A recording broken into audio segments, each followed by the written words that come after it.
How are you guys doing? Been a while. Good to be back. Good to be streaming. Especially on a night like this where we actually get some of the best fights that we've all been waiting for. 6 years of buildup for this fight. 6 years.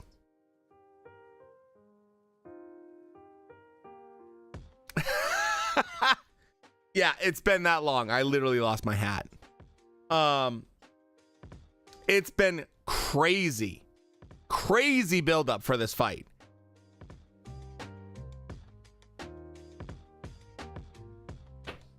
The thing is, I just hope it lives up, man, to the hype. So, I'll be honest with you guys. I took a little break from streaming for a couple reasons. One of them is I'm starting a new project. But the other reason is, to be very honest with you guys, I got some really bad news. My aunt's not doing well, and it looks like I was going to be flying back home and having to deal with some stuff. So it's been some family stuff as well. So it just, kind of took some of the fun out of streaming or wanting to watch fights and stuff. I wanted to stream, but it was kind of one of those things where it's like I literally could have been on a plane the next day. So things are a little bit more stable now. And of course, with this fight, I had to be live for this fight. This is an amazing fight. But yeah, it was one of those situations where it was like I was getting phone calls from family. And it's like, yeah, any second now. I'm like, okay, well, let me know. So yeah, little bit of a weird situation. But yeah, I'm starting a new project as well. Oh, thank you, Shrek. I appreciate that, man. Broke, what's going on, man? Drunken Gamer, what's going on, dude? Tall Kid, how you doing, dude? It's just like it was a little bit of a weird situation. So yeah, but everything's okay. So yeah. I have Spence winning early rounds, but as Crawford starts to adjust after the midway point, he will start putting a boxing lesson on Spence and nullifying what Spence has to offer. And he'll eventually score a KO on Spence in the later rounds, probably the 11th. I agree and disagree with that, Tall Kid. I actually think that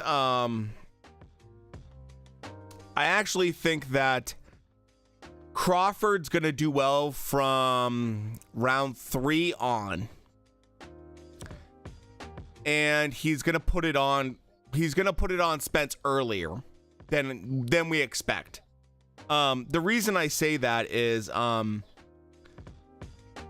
looking back at Spence in terms of what he's done and his general production when it comes to fighting.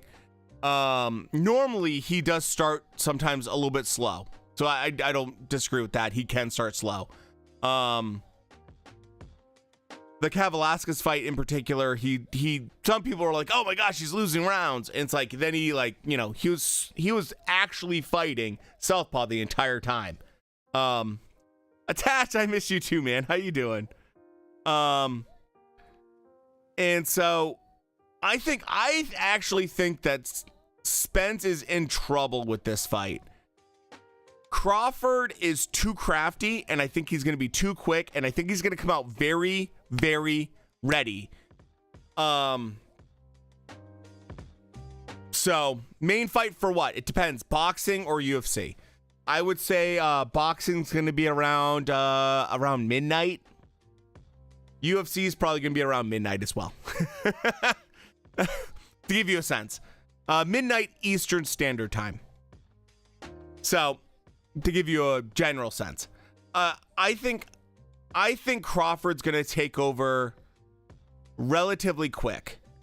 The big thing for me, though, and this is like the X factor with this whole situation with Crawford and Spence, is, oh, you're from New Zealand. Okay. So early, I'm guessing you're going to be early morning for you. So closer to like 4 or 5 o'clock in the morning. The big thing with Spence versus Crawford is that this is not at 147. That's the biggest difference with this fight. If it was at 147, Crawford has the advantage. The fact it's above 147 gives Spence the advantage. I mean, that's the most interesting part about this fight at 154. Crawford looked amazing. Spence looked huge. Both these guys looked huge during weigh-in. I thought it was higher weight class. Hold on. It is at 147? Did I read that wrong then?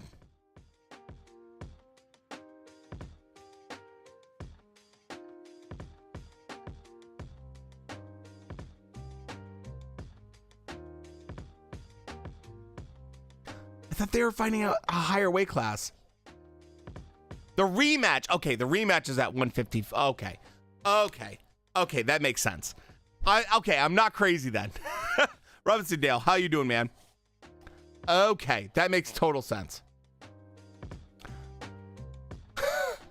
For a second, I'm like, how the hell is... I thought I read 154 at one point.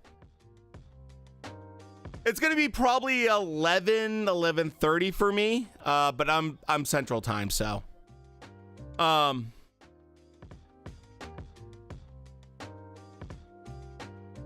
I think Crawford will win. To be honest with you, I think Crawford wins, and I'll tell you why. Irvin, thanks for the follow. Appreciate it. There's a couple factors here with Spence. I like Spence. By the way, I'm not like a Spence hater. I've always liked Spence. Bolts, thanks for the follow. Appreciate it, man. The reason I like Crawford over Earl Spence is, one, he's been more active. Two, he seems like a more well-rounded fighter. Three, I think that Crawford, in my opinion, is underrated in terms of power. I think that Crawford never gets credit the fact that he's had, like, in his last, I think, 9 fights, he's had KOs. It's pretty extensive, his KO streak. So he has good power. Crawford, in my opinion, is the better boxer. Spence has possibly more power. And I think Spence is going to look like the bigger fighter in the actual ring. Crawford's naturally a little bit smaller than Spence. But I really think that if Spence can do what he did in the Kell Brook fight, where he gets his timing, that's going to be huge. Because the biggest problem Spence had is he was getting countered with very fast punches from Kell Brook. So, I've had this stream room for a little bit. It's the same room, but I did do some background. I think that honestly, Crawford should win this fight. Is he going to win? I don't know. There is that X factor with Spence. I think Spence has some really unique power, and he's a really good fighter. The other element to this entire fight is age with both these guys, man. It's not like we're talking about spring chickens here. We're talking about older guys. So, that could play a factor, because it's very interesting how quickly guys fall off a cliff when it comes to boxing. We're talking a 33-year-old versus a 35-year-old. 35 years old versus a 33-year-old. In terms of reach, Crawford technically has 2 inches on Spence. How much is that going to play a factor? I don't know. Spence is talking about not using his jab and going in there and trying to be a little bit nasty. I like that, actually. I actually like that from Spence. I like the idea of Spence getting nasty in there and not going pure boxing to a degree. Because Crawford's the thing that's different about Crawford from most boxers, in my opinion, is that he changes gear mid-round. He can literally adapt mid-round. He doesn't need his corner. He doesn't need Bomac to tell him, hey, you need to do this. He doesn't need that. Crawford can literally make changes in the middle of a round. Oh, you're catching him with this pull counter? Oh, okay, cool, no problem. I'm gonna throw the straight right hand. Like, he can literally change stuff mid-round. Beans, how you doing, man? So that's the thing that's special about Crawford, man. He changes stuff, so his boxing IQ is so high. In terms of a boxer, he has all of the things that you want. Ugas, thanks for the follow. Appreciate it, man. He has all the things you want. But Spence is just, he's a tough dude, man. Do I think Spence is tough enough to beat Crawford? I wouldn't put money on it. Like, if I had to put my money on it, that's how I always approach fights. If I had to put $1,000 down, what would I do? I'd put $1,000 down on Crawford winning by decision. That's the coward way of doing it. Just to be honest. But you know, there is a chance that Bud gets sparked by Spence. Ooh, terrible groin kick. Terrible groin kick. Flowers is on the canvas right now from that. So, if Bud wins, he becomes the first male 2-division undisputed champion. That's correct, Shrek, but that's going to be very short-lived. And I say that because Inoue is going to become the new undisputed champion of his junior featherweight weight class very quickly. God damn, did Inoue look good.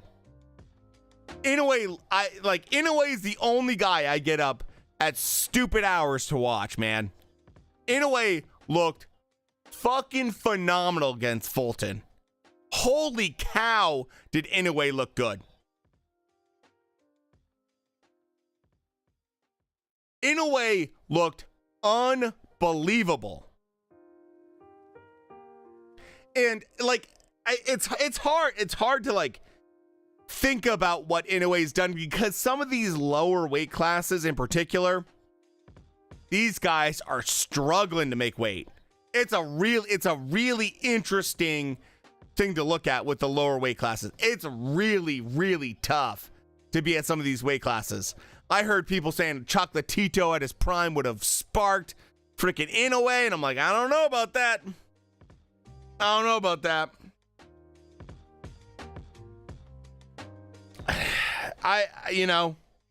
Fulton looked very average.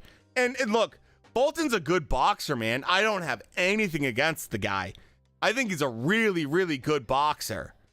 What's interesting is how Inoue went in with a game plan, adapted, and Fulton just couldn't keep up. And the thing that I saw, and I tweeted about this, and I was, talking about this a bunch online, is Inoue's jab was amazing.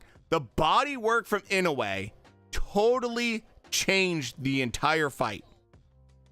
The jab to the body, constant jab to the body, set up so many unique opportunities for Inoue. Because instead of going to the body with a jab, he would do a counter lead hook. And Fulton just was like, I don't know what to do, man. Every time I engage, I get fucked up. Every time I try to engage, I get clipped, and it sucks, and I don't like this. And Fulton did have a few rounds. He did have a few rounds where he like bounced back, and you could see like Fulton was going through the gears, like kind of adapting, trying to do different things. And he would do that, and then Inoue would just figure it out. It'd take Inoue like a minute and a half. He'd figure it out, and then he'd just start clipping him again. He'd just start hitting him again. It's just like, man, that's gotta be. Could you imagine? Could you put yourself in Fulton's situation where you're doing something different and you're like having success, and then like a minute and a half into that, this dude starts just clipping you again and just like hitting you, and you're just like, dude, I don't know what the hell to do. I don't know what to do. Like, I just keep getting hit every time I try something. It's got to be the most frustrating thing that you can like experience as an athlete. Just to have someone nullify all the success you're having. It's crazy. It's crazy how good he is. We got to remember that talent pool, weight class at 135, yes, and below isn't the same as welterweight, middleweight, light heavyweight. So someone like Inoue has to prove himself more by default because he's in a weight category with less talent. Yes and no. Yes, I agree with that. Like in general, there's not the volume of talent at junior featherweight compared to a welterweight or even lightweight. But at the same time, to be a 4-weight world champion and be an undisputed champion at one weight class and going for your second undisputed, and then you're making champions just look so amateur, is pretty impressive. Now, I will say, I will agree with the fact that, like, look, 135 is insane. 140's stacked. 147, welterweight is crazy stacked. Like, stupid stacked. So, yeah, there are weight classes that are not the same. They are not treated the same at all. That's 100% right. Dude, the scariest thing going on right now,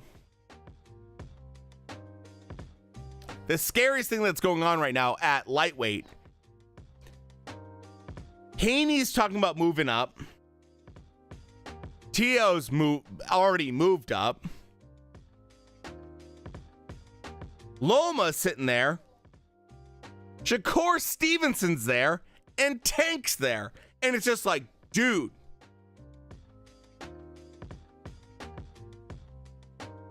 It's crazy how unbelievable. Even when we have people vacate belts and leave the lightweight division, there's still 3 monsters at that weight class. Dude, Plant needs to be careful, man. The funny thing about Plant smacking Charlo, he didn't learn. We've all seen the video. Plant tried to smack Canelo, and he got a pull counter on him and got smacked like a bitch. We all seen that video. I've probably posted that video. Don't come up to a boxer and try to slap him. Because you might not get a nice pull counter slap back. You might literally get like your career wrecked. Charlo just, yeah, he did get pretty rocked from that.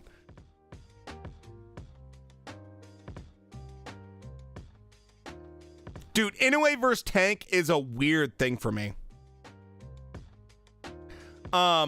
It's weird purely because Tank's very happy at 135. And I just don't see him going down to meet Inoue at a certain weight class. And I don't see Inoue going up to meet Tank at a certain weight class. In terms of height and everything like that, you know, they're not that far off.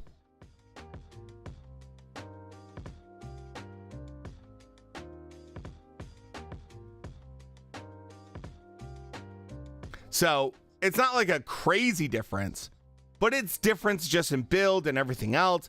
I just don't see it happening. Like, I don't see Inoue going up to even 130.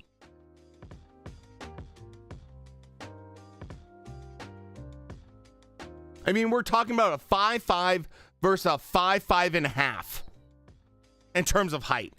They're not that different. Their reach is literally the exact same. 67.5 inches. Exact same reach. But we have a 28-year-old, 30-year-old. They're not that different in age even. Is it possible? Yeah. It's actually it's way more possible than I thought. I thought Inoue was a little bit smaller. It is more possible than I thought. Davis has a 93% KO percentage, and Inoue has an 88% KO percentage. Interesting. I want to see Inoue bigger and see how he does. I think that's important. To see Inoue continue to put weight on and how it affects him. I mean, we're talking about a guy that started at 108. And now he's fighting at 121 pounds. There's a very big difference compared to Tank. Tank started at 125. His first fight, he was 125 pounds. And now, yes, he has gone up to 140-ish. Anyone that thinks that Inoue could get to 147 is smoking crack. You're literally smoking crack. You're absolutely brain dead to think that Inoue could get to 147. Inoue would get absolutely destroyed at 140. I don't care how good of a boxer you are. There are weight limits. And there's very few guys that have been able to break those kind of weight limits and really do special things. One of them being Manny Pacquiao, the other one being Roy Jones Jr., basically. There's two guys where it kind of doesn't matter where you put them. They're just that good. Roy Jones being able to go up to literally heavyweight is pretty amazing. Manny being able to literally go up to 8 weight classes above is pretty insane. I don't think Inoue could go up to 147, especially with the guys right now. Can you even think about Boots versus Inoue? Boots versus Inoue is not a fight I would ever want to see if you're an Inoue fan. Boots is crazy good right now. I mean, obviously I like, Ortiz. Virgil Ortiz is great. But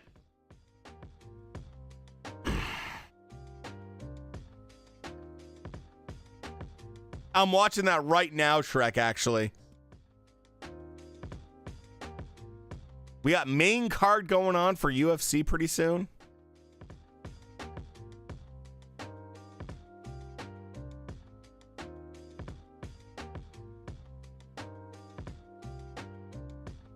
So, look, I say, with Inoue, I think he is pound for pound. I put him pound for pound right now as the best. But I think Virgil will box again.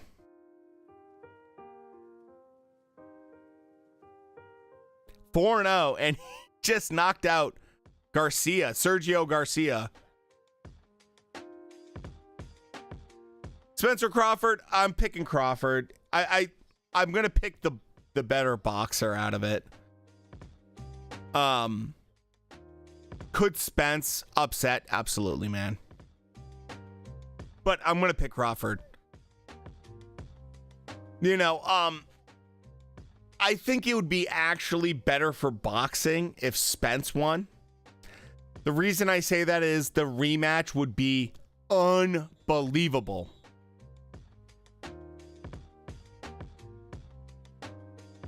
Like the build-up would be insane. For boxing, it's better if Spence wins.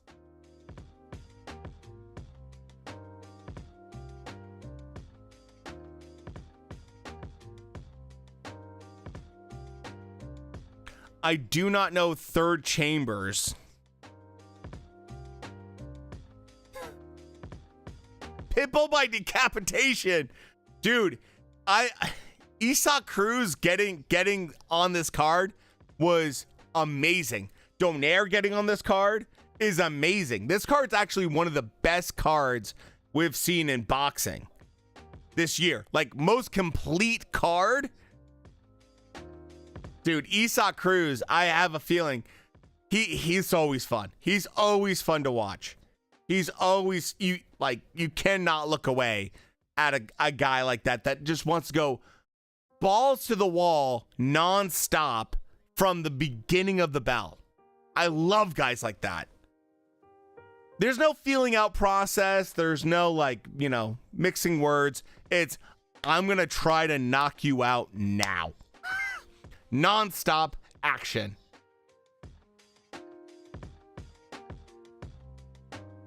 So that's going to be fun. I would be I'm kind of curious about this whole Jake Paul versus, whoa!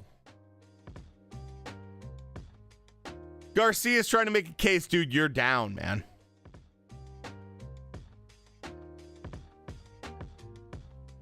Cass is doing a great job right now. He's about to knock out Garcia right here. Oh, yeah, he's about to knock out Garcia. Huge shots, and this is where we're going to stop the fight pretty soon.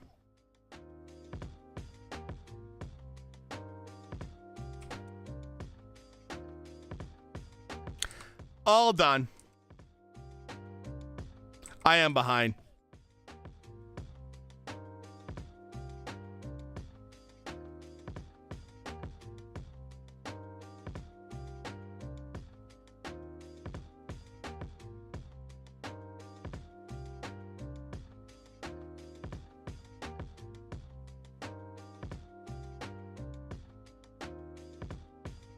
Five minutes ago? Okay, I gotta get a different link then.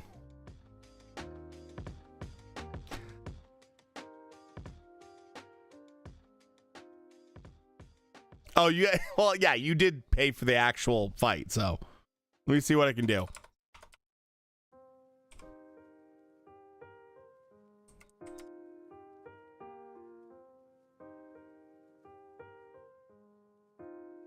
Ooh, meth stream's still up. Let's see what we can do. Effort Spence, no. Actually being on time for your stream.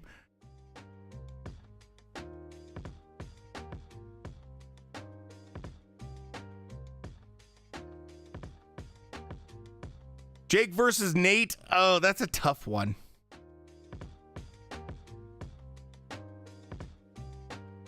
The deal with Jake versus Nate, to be honest with you, is Jake's been very focused on boxing. Extremely focused on boxing. And so for Jake, it's business as usual. For Nate, he's been in this weird limbo of fighting, not fighting, all this kind of stuff. And he's not a boxer. I've seen footage of Nate. He's not a boxer. The heart wants Nate to win because I love Nate to a degree. You know, he's a fun dude. He's a really funny dude. I just enjoy him as a person and as a person that's a part of the fight culture.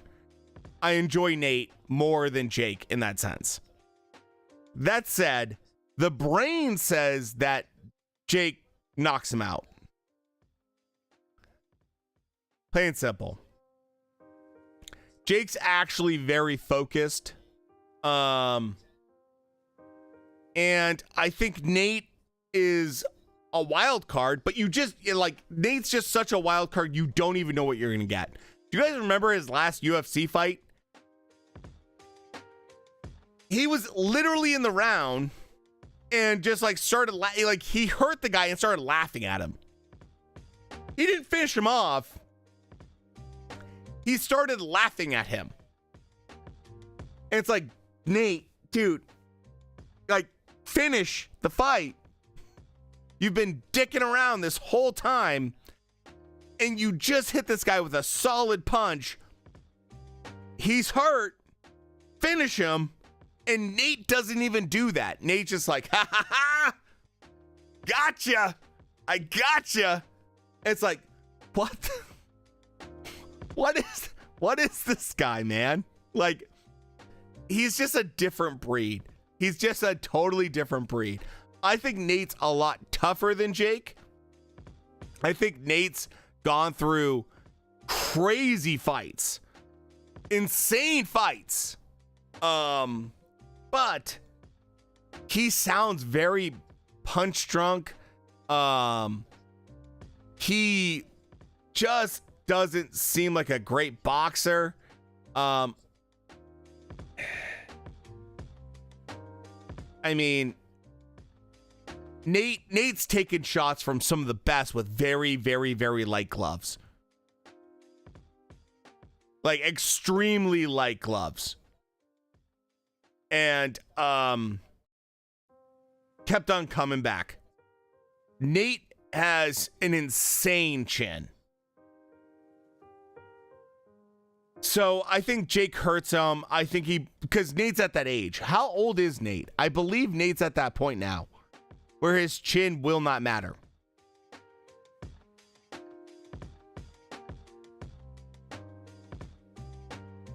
Because I feel like Nate's similar to, close to my age. Yeah, dude's 38 years old. Okay, so that's a totally different Nate compared to where he was in his career. When you hit 38, let me tell you guys that aren't in your 30s. When you hit 30, everything changes. Everything changes when you're 30. Everything changes.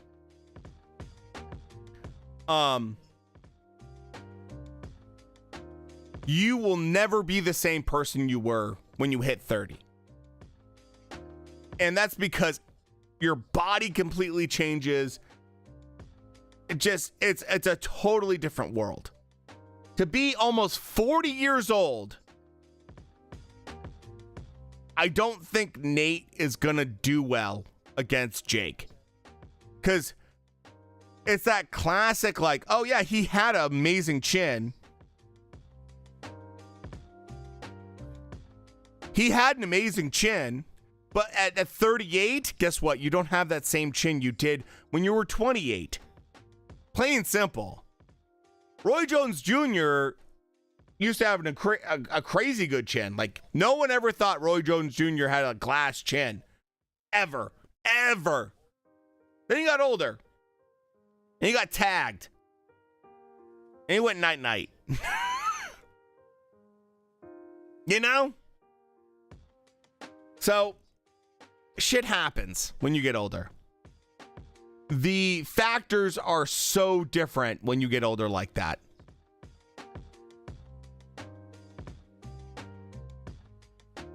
The big thing, I'll be super honest.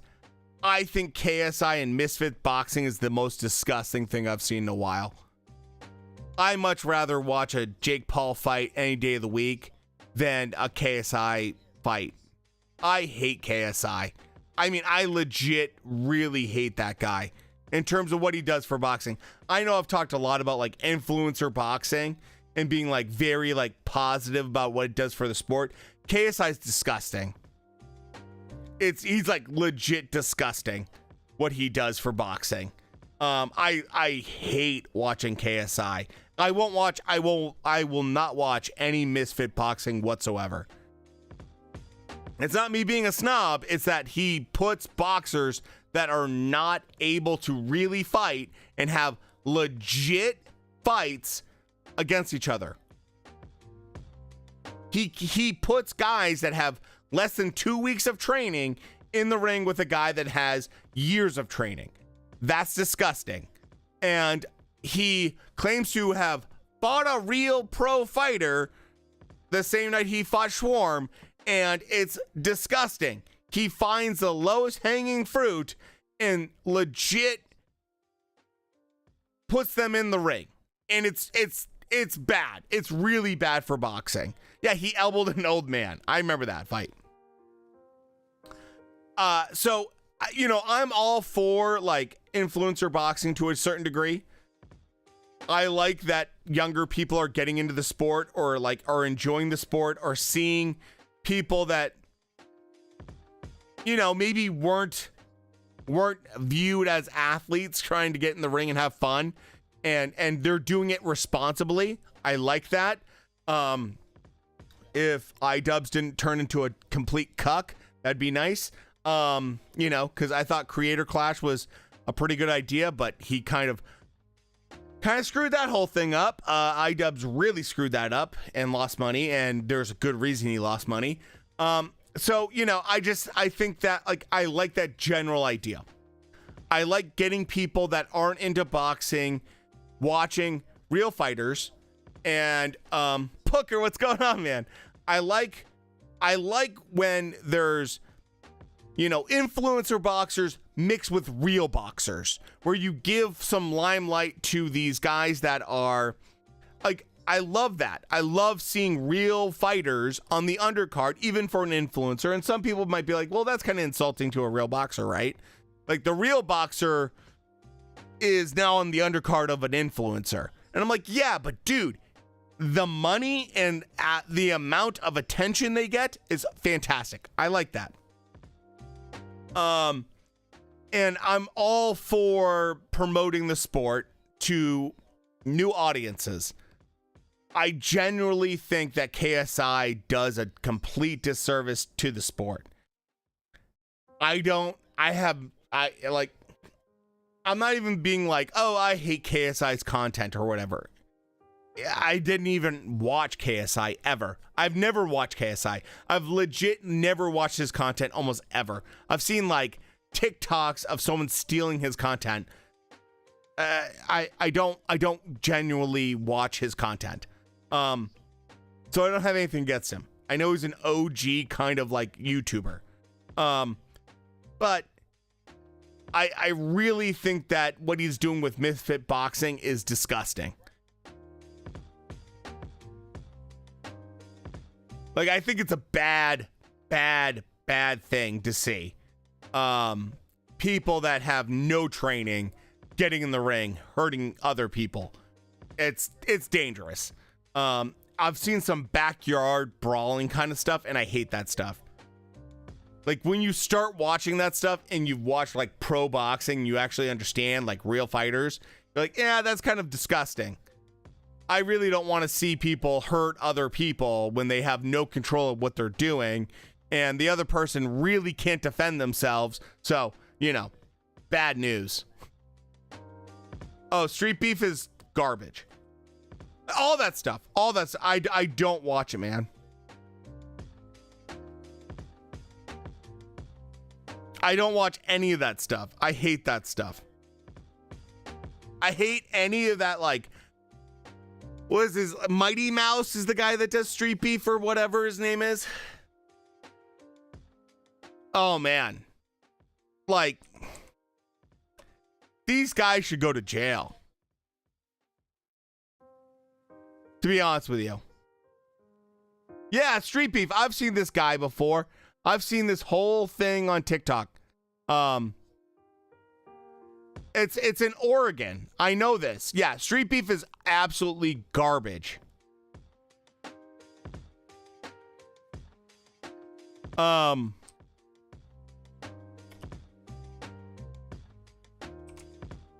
What's the other guy that did something similar? Yeah, this guy. This guy is disgusting too.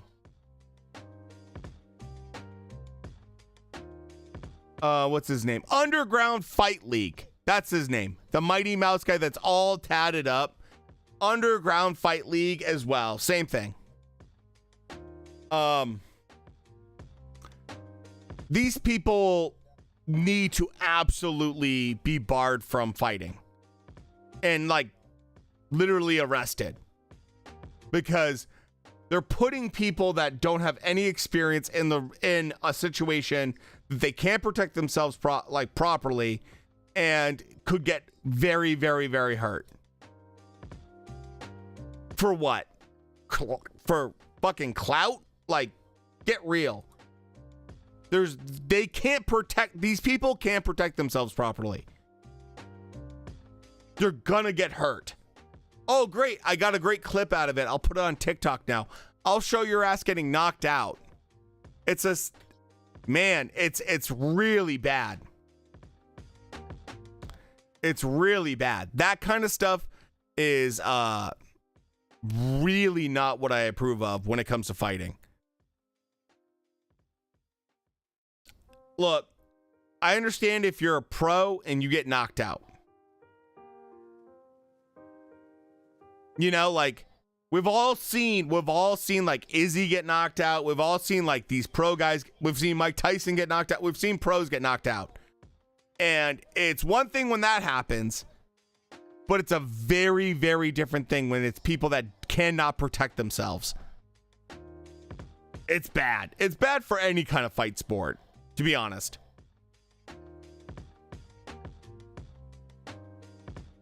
I have to agree, Shrek. We're getting some great fights tonight, and we just got to finish right now, it looks like, possibly in the UFC.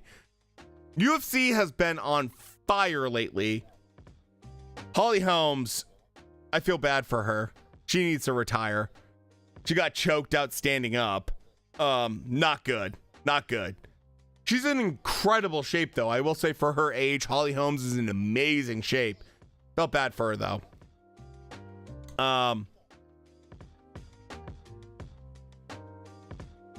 Donaire about to fight and has a chance to beat his own record for oldest bantamweight champion ever. Donaire's such a rare breed, man. Like, how does he keep doing it? Mind you, we just watched Fulton and Inoue. And Donaire was the first guy to actually give Inoue problems and hurt him.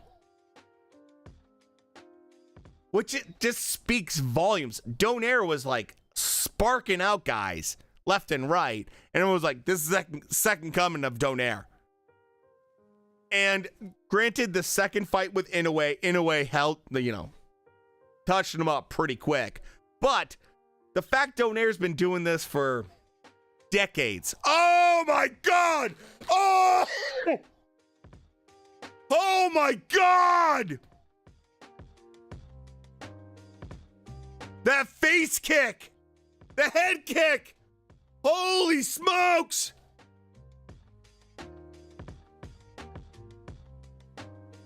Bro! Oh, I gotta see a slow-mo on that. He broke his nose and he broke his nose in Inoue, on Inoue. And I think he also broke his orbital bone, if I'm not mistaken. Holy shit! Let's see this again. Oh my God, that head kick, dude. That's a great highlight right there. That's knockout of the night. That's knockout of the night, no question. Holy shit. He set that up perfectly. Feint. Boom. Oh. God damn.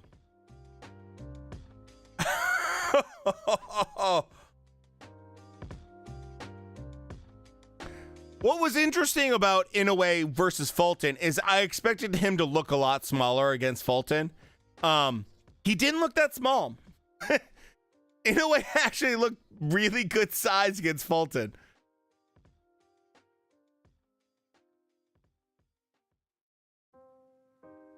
Think Alex getting KO of the night in 2? Oh man, going against the Polish Power? That's gonna be fun. Yeah, Inoue is not little. I like the hype for the fight was always like, oh well, Fulton's bigger than him. Fulton's gonna manhandle him. Fulton's gonna really like take care of him.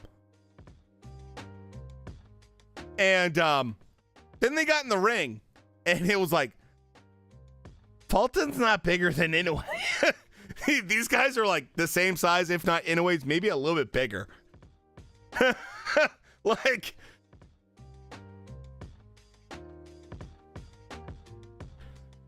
I mean, to be honest, it's very fitting to have a guy like Inoue get called out for his hands and his glove wraps and all that stuff like that, and then get the KO, you know. I think that was pretty fitting. Very like poetic that he got that. That said, I mean, dude, Inoue is a special fighter. Very special fighter. I do like, and I mentioned this to you guys on like Twitter and stuff like that. I love watching fights. I love watching fights in Japan. Just the Japanese audience and everything is so awesome. It's so refreshing to hear these guys go in. It's very quiet. You can hear the music. You can see everything going on. You know, it's like very fun to watch. Everyone's very respectful. Everyone's clapping, even though it's the U.S. national anthem compared to the Japanese. It's like, dude, this is a very, very positive environment right now. So yeah, the Japanese man are super fun to when they host fights. I really like that. So let's see Donaire right now. Dude, I love Donaire, man. Nothing better than a good Donaire fight. It's never dull. The guy throws a ton. Like, I still can't believe at his age he throws the amount of punches he does. Him and Chocolatito are the two that I'm just like, how do you do this? Like, you're breaking all the rules when it comes to boxing.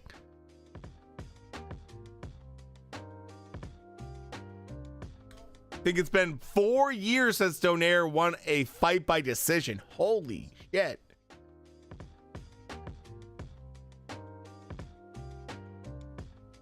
Oh, that's a good question, Broke. I'm gonna say no, purely because it's Donaire. Should he? Probably. Like, if he wins, he really doesn't have much to prove anymore, right? Like, Donaire's at that point where there's no question. Easy Hall of Famer.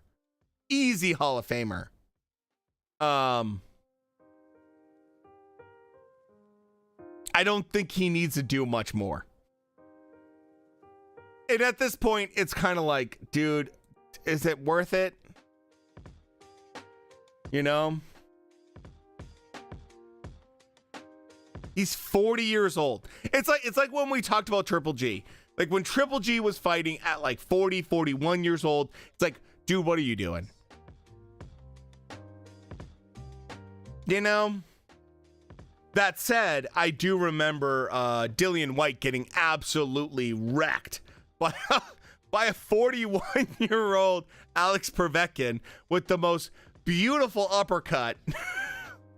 Sadly, it wasn't even the best uppercut of the year, because the best uppercut of the year went to Tank Davis when he did against Leo Santa Cruz.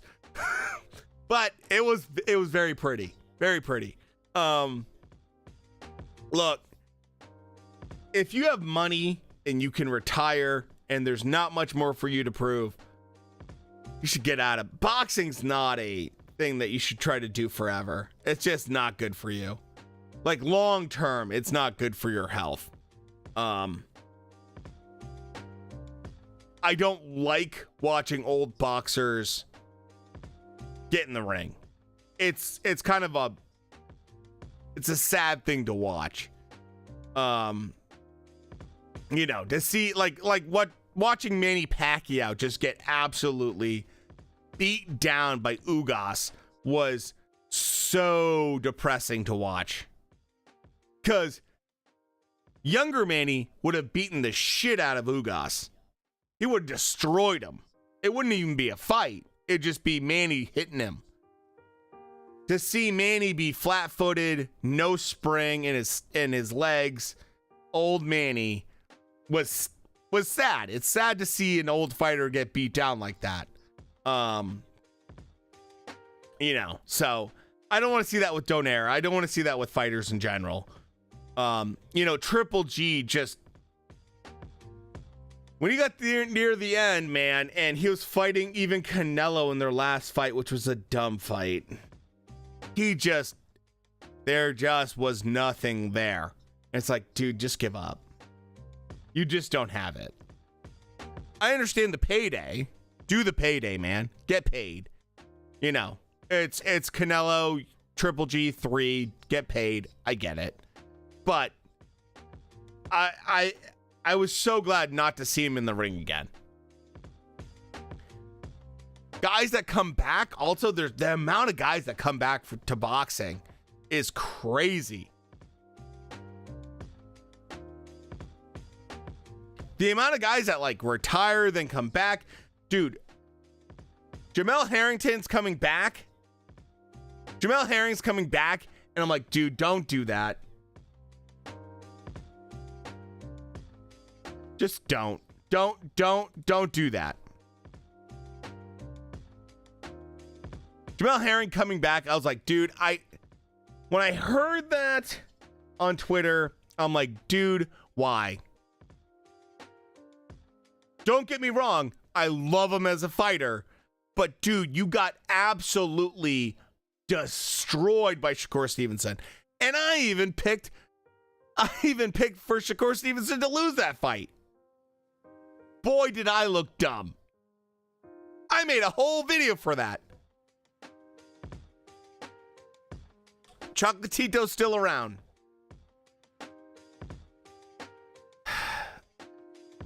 I've heard that Herring's coming back. It's just like, no, man, don't come back.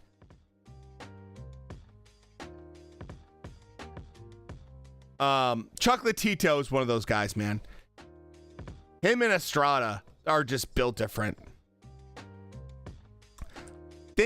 I think me. Oh, Leo, what's going on, man? I think Chocolatito might have retired. Let me double check.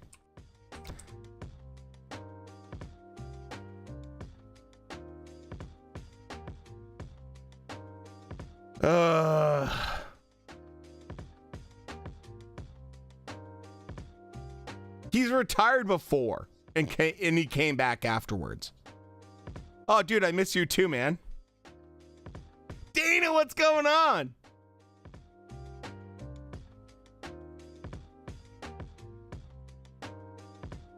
So he's like maybe fighting once a year at best, but he shouldn't be fighting at all. Estrada wants Inoue, yeah, or a fourth Chocolatito fight. That's from last year, December, so I don't think So.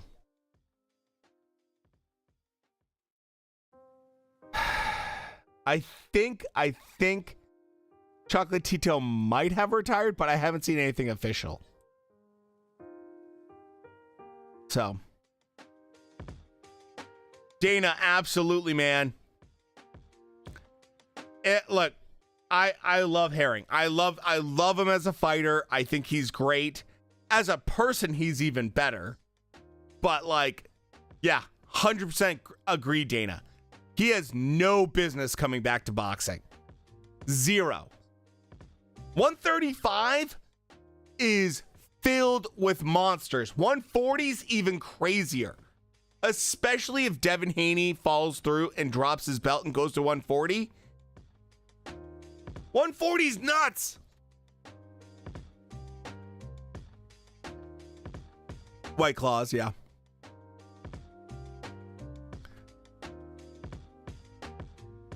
He did look old. And like the thing with Herring is like he was so long, lean, and mean for that weight class. Super long, and like I don't know if you guys ever saw the photos of him making weight. It's insane. I'm talking like, gosh, below 5% body fat. Like crazy levels of like skinniness and making weight.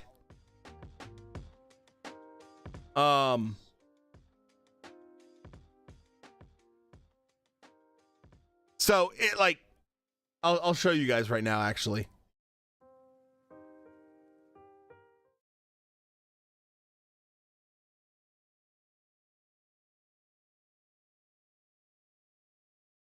Dude, look at this.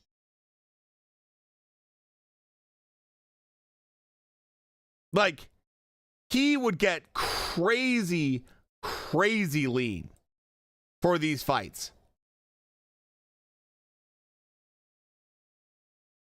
And it was just like not healthy at all for him.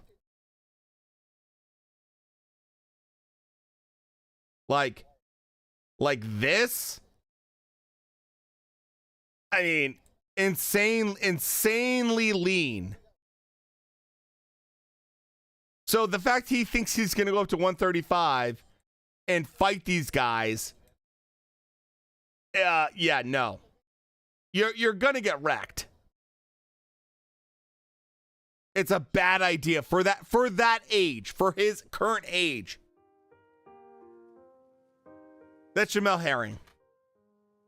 So, hearing him come back, I don't like that. I don't like that at all. I respect him. I don't like that at all. He's a good boxer. He's never been like the best boxer. He's not an elite level talent, Berserk. So it's like kind of scary. You know, to see a guy like that.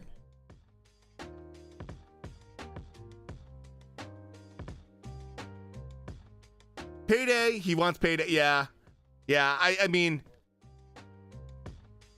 I hope whoever he wants to fight, man. 135, like, dude, Shakur Stevenson, when he fought him, I was like, dude, I thought Herring had a chance, and Shakur Stevenson looked razor sharp. Stupid sharp.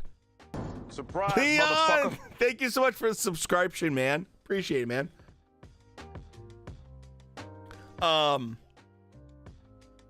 Like, unbelievable. Shakur Stevenson's, I'm still reeling that Shakur Stevenson's at 135, man. I'm still shocked. Oh, I got you, Booker. Santiago.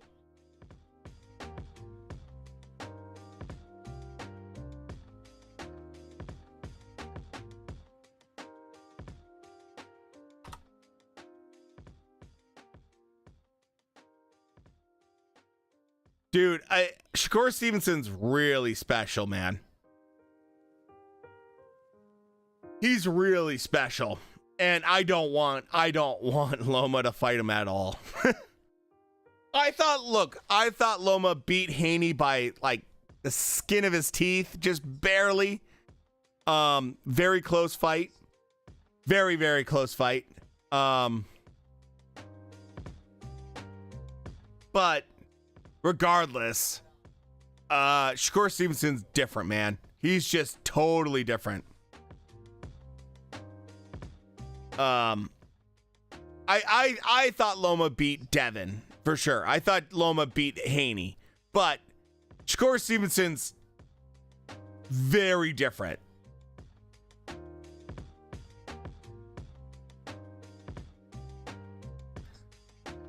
Leon, it's so good to have you here, man. Big fight night though. You know, big fight night. I think the fact that we're watching Donaire right now as like the second fight of the night tells you everything about this fight card. That's the kind of thing that's crazy to me. Donaire's second on this fight card. You know, we got Isak Cruz going next, which is super fun. And then we got main event. Yeah, I think Donaire's, I think, definitely winning this fight right now. Sold out T-Mobile, dude. It better be sold out. Because if you're anyone with a pulse and you have a little bit of money, I mean, I would be there in a heartbeat. This could be a very, very historical fight between Spence and Crawford. This could be historical level fight. If it gets interesting, which I think it could, because Spence crafty enough to make things interesting. I think Crawford overwhelms him, but it could be interesting because, like I said earlier, Crawford's 35, Spence is 33. They're getting at that point where stuff doesn't work the same. Things aren't the same anymore. So, who knows? Who knows, man? I'm hoping it's just a fun fight overall. And we get exactly what we've been waiting for, because that's the big thing.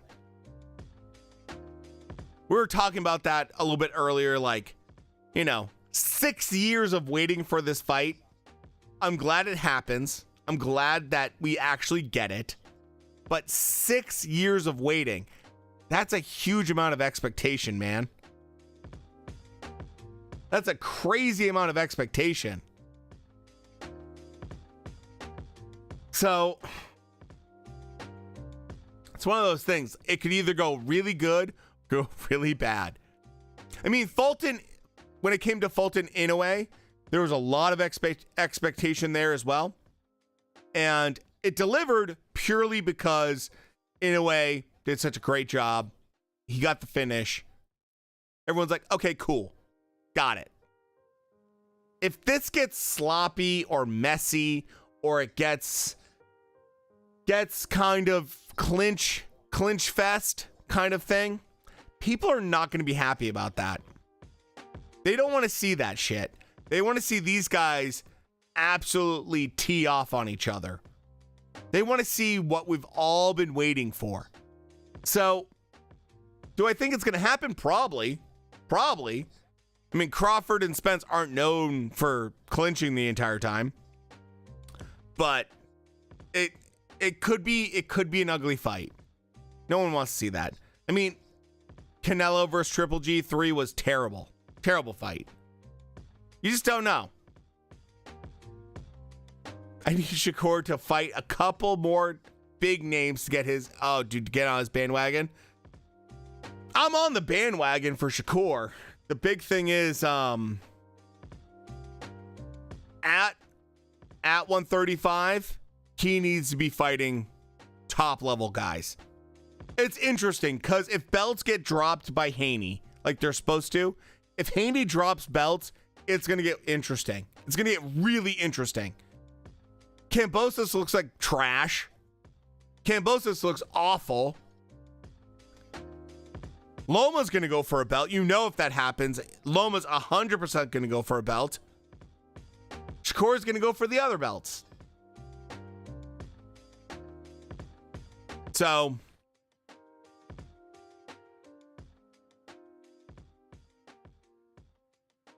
it's definitely going to happen, especially if there's belts involved. All right, I'll be right back.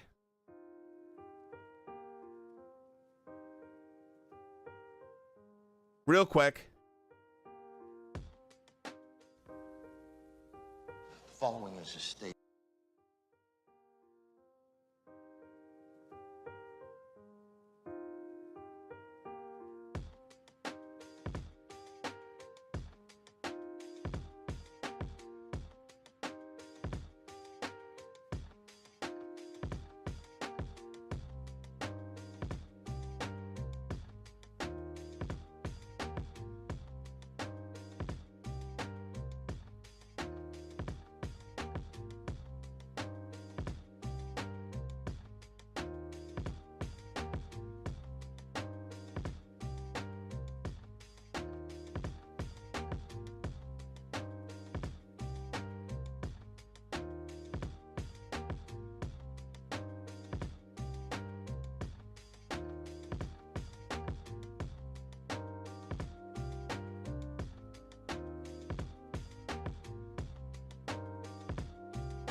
Late round stoppage, that's a pretty safe bet, I'd actually say.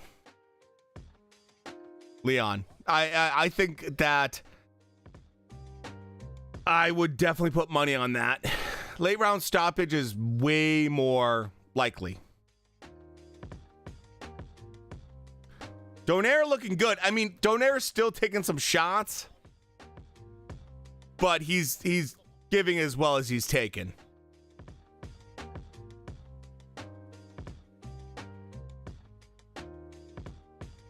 Dude, we've had some terrible judges. So I just never know. You never know.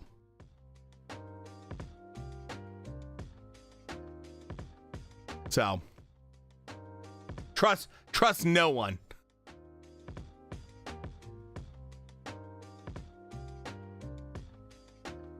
I mean,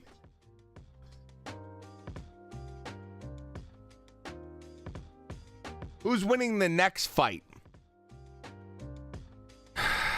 Isaac Cruz, I'm going to put, because he's a negative 700, I'm going to predict that Isaac Cruz wins. But his style does not lend, is not favorable if he runs out of gas. He doesn't have a ton of power.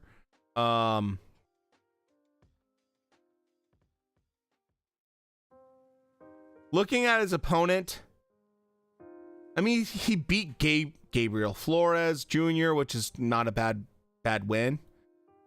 Let's see. Other than that, his opponent has fought very low level guys.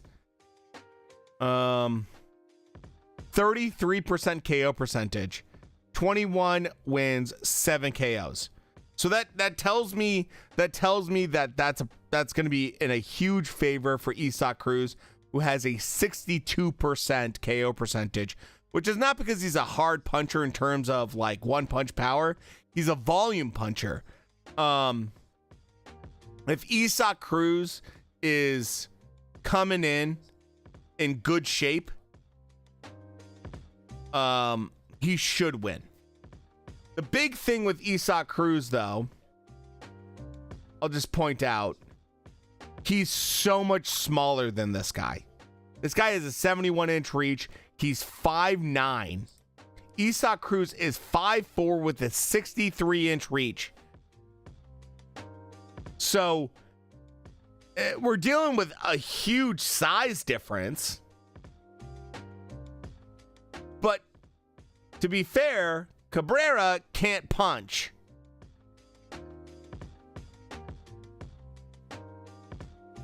He can't punch.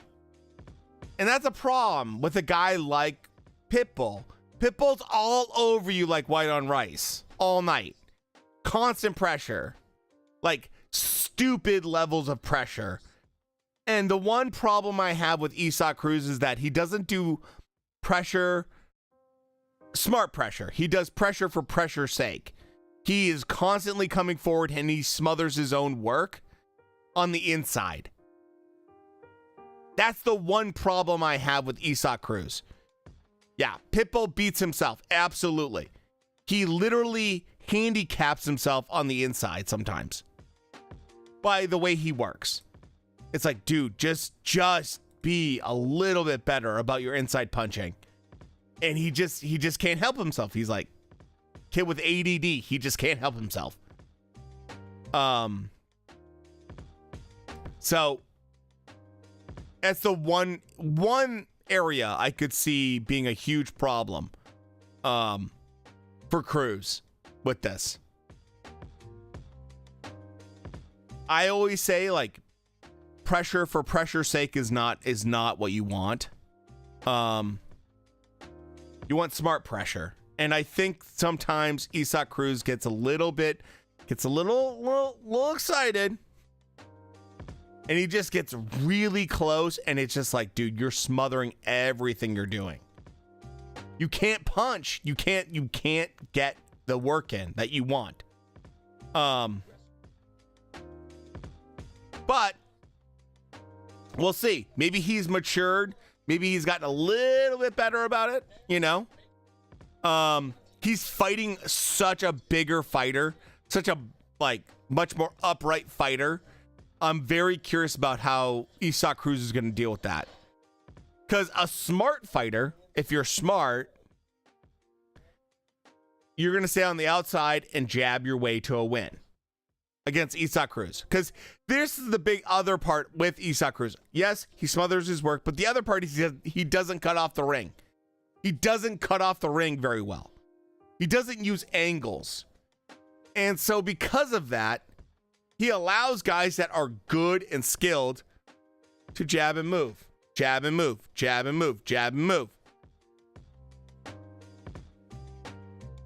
That's why he won't win against a guy like Shakur Stevenson or Loma or like the top level of guys at 135. Just to be honest, he just can't do that. He's just not that guy. He is a guy that is absolutely terrible to fight against if you are out of shape or you're going in with a bad game plan or you allow him to come in and get into your distance. That's where Isaac Cruz really shines, man. Donaire's fading, dude. Donaire's fading. Santiago's been putting it on Donaire a little bit lately. I thought the last two rounds in particular, Santiago looked really good.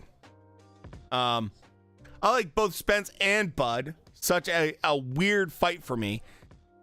I get that. G-Fig, I get that for sure, man. It's interesting because I think that we're going to possibly see something. We're going to see the real, who has that dog in him, right? I think Crawford does. I think we've seen Crawford get that like mean streak in him a little bit. With Spence, we saw that as well in the Kell Brook fight. Kell Brook was fucking up Spence. I mean, he was absolutely touching Spence anytime he wanted. He was so fast. His hands looked so fast. And Spence just couldn't do anything, it seemed like. And then Spence was like, I'm from Texas. You gotta hit me a little harder than that.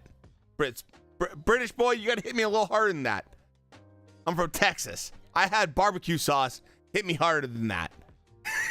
And he got mean. He got really mean. And that's when Spence really, like, for me personally, that's where Spence really blossomed as a fighter, man. Like, really changed. Now, the car wreck changed Spence to a degree. I don't know how much it changed things for Spence. I'm sure it did in a certain way. But I think Spence at his best can beat Crawford. But Crawford at his best easily beats Spence. That's where I'm at. Charlo got bitch slapped. He did. Oh man, the Charlo brothers. Holy smokes. Well, here's a question for you guys. I'll just put this out there. So the second fight between Crawford and Spence is at 154.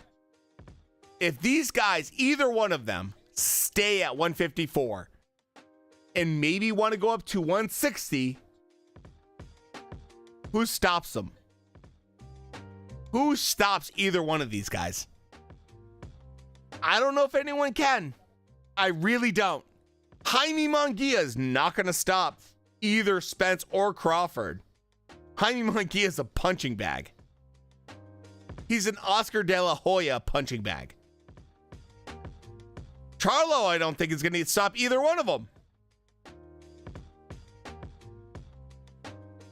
I really don't think there's many people at 154 or, I mean, 160. I don't see anyone stopping Spence or Crawford. Yeah. Charlo's the only threat at 154 and 160. Dude, I gotta be really, really honest. Jaime Munguia, that kid, I want to like Jaime Munguia. I want to like Jaime Munguia so much, but zero defense. And it's just like, look, if you want to be Joe Joyce and block punches with your face, that's fine. You can do that. It's not going to go well for you. You're going to have this giant Chinese dude knock you out, like Joe Joyce had happen.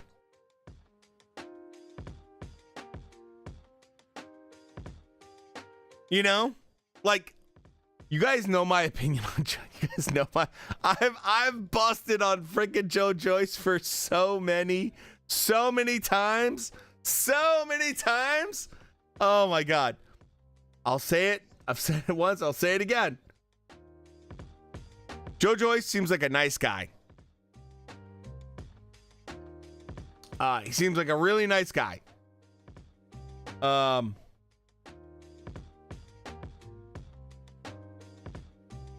But he boxes like shit.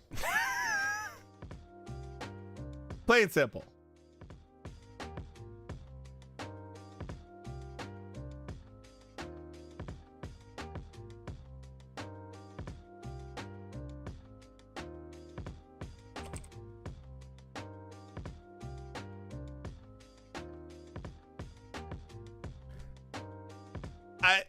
I'm not shocked that Joe Joyce got absolutely knocked out by Zhang.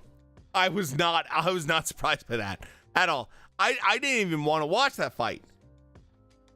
I thought it was a joke. Oh, this cuz Hrgovic arguably lost to Zhang. I was like, this is garbage.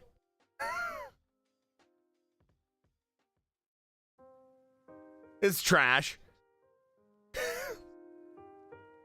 and then Joyce gets absolutely beat to shit.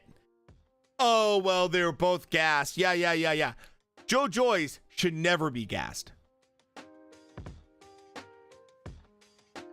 Which is the funniest part of it.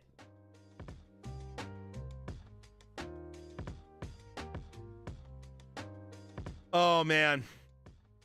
The one thing I'll say about Virgil, I love Virgil Ortiz. But I really think he would have had some major issues with either guy.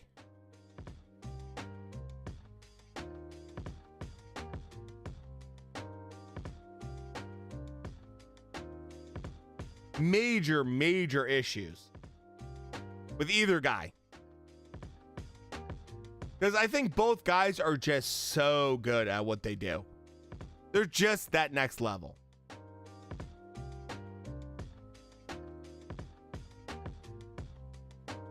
Dude, Spence right now. Right now I got Crawford. I got Crawford winning.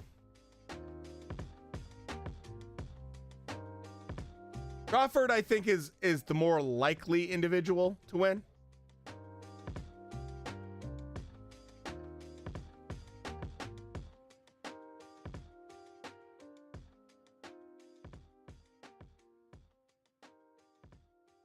Dude, that's just Spence.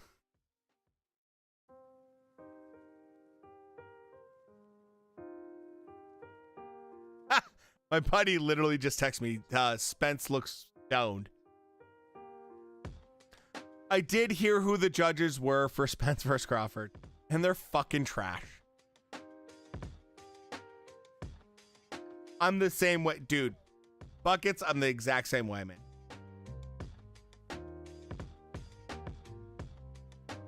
Oh, man. Dude, don't even get me started on Kambosos versus Hughes. That was a disgusting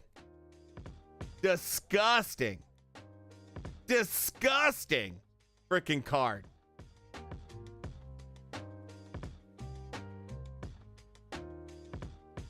It was so bad.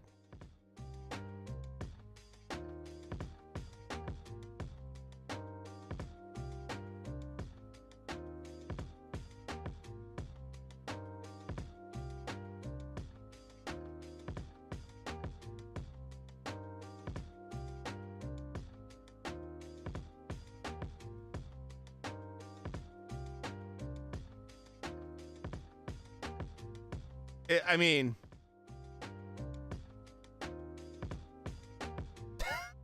Tony Weeks.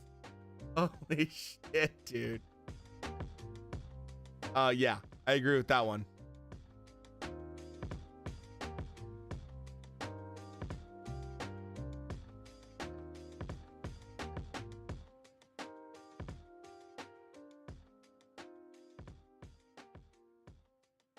I feel like sometimes it's so unfair for boxing fans to have to deal with these judges, man. It's so sad. So sad.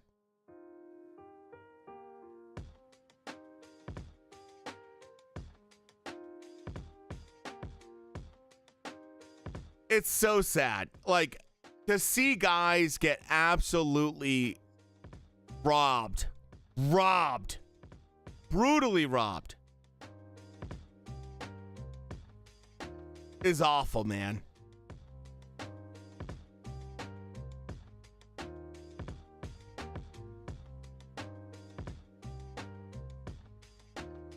That's why we got Ski NASCAR ready to go. Absolutely.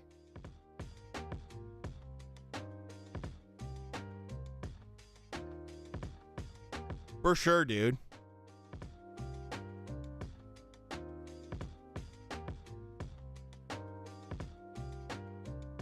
Dude, Santiago is coming out guns a-blazing right now. Holy fuck.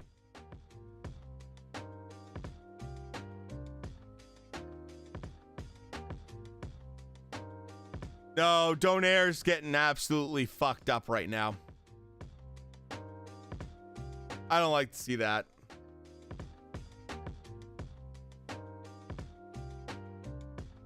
Donaire just looks so much his age. Earl Spence on Canelo Alvarez backing Terrence Crawford to beat him. He's backed himself to beat Bivol, and he's got his ass whooped. Spence clapping back at freaking Canelo. That's fantastic. That's fantastic.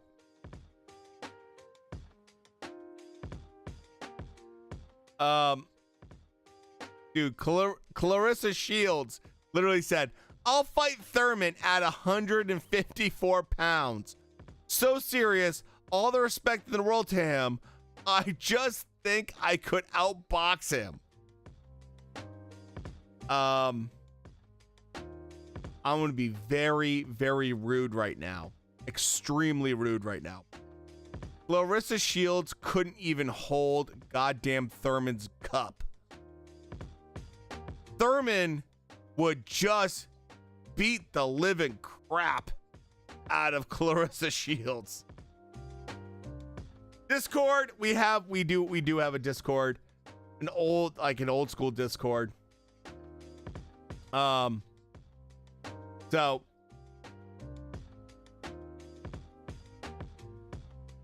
we do. So yeah.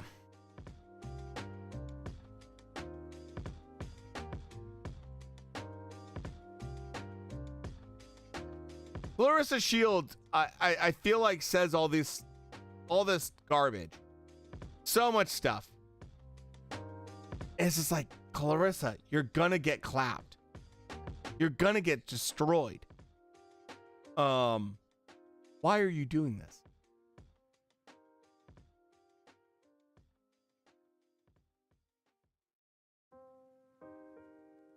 Might be the third fight on Canelo's 3-fight deal with PBC. Oh, man. That's a bad move.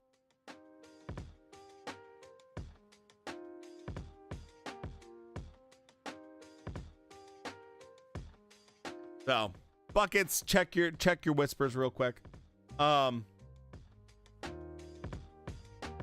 don't know what it is. I don't know what it is, but Clarissa Shields feels very inclined to compare herself to various men in the sport and say things that are stupid. Clarissa Shields has zero power. She can't even knock out women. She has 2 knockouts as a pro. She can't knock out most women. She has no power. And I mean zero power. She's a decent boxer, but she's not that good.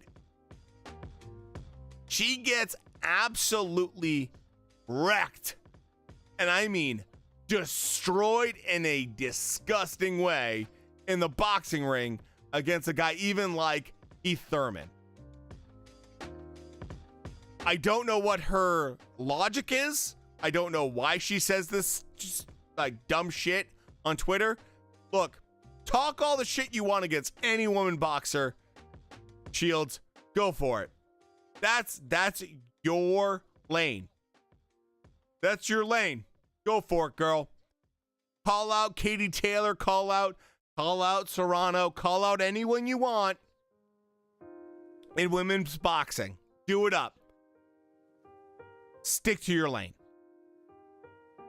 Because you will get absolutely destroyed against any male boxer. Easy. That's easy work. How do you feel about Shakur not taking the Haney offer? I don't know what the Haney offer actually was in terms of contract. I could see why maybe he didn't, because I could imagine Devin Haney didn't want that fight to be real, so he gave a bullshit contract. Where's the bell? Has Leo Santa Cruz been? Dude, Leo Santa Cruz is like not a boxer anymore. I don't know where he is. He's like legit not been in the ring for so long. Oh man, Donaire's looking rough right now. He's looking rough.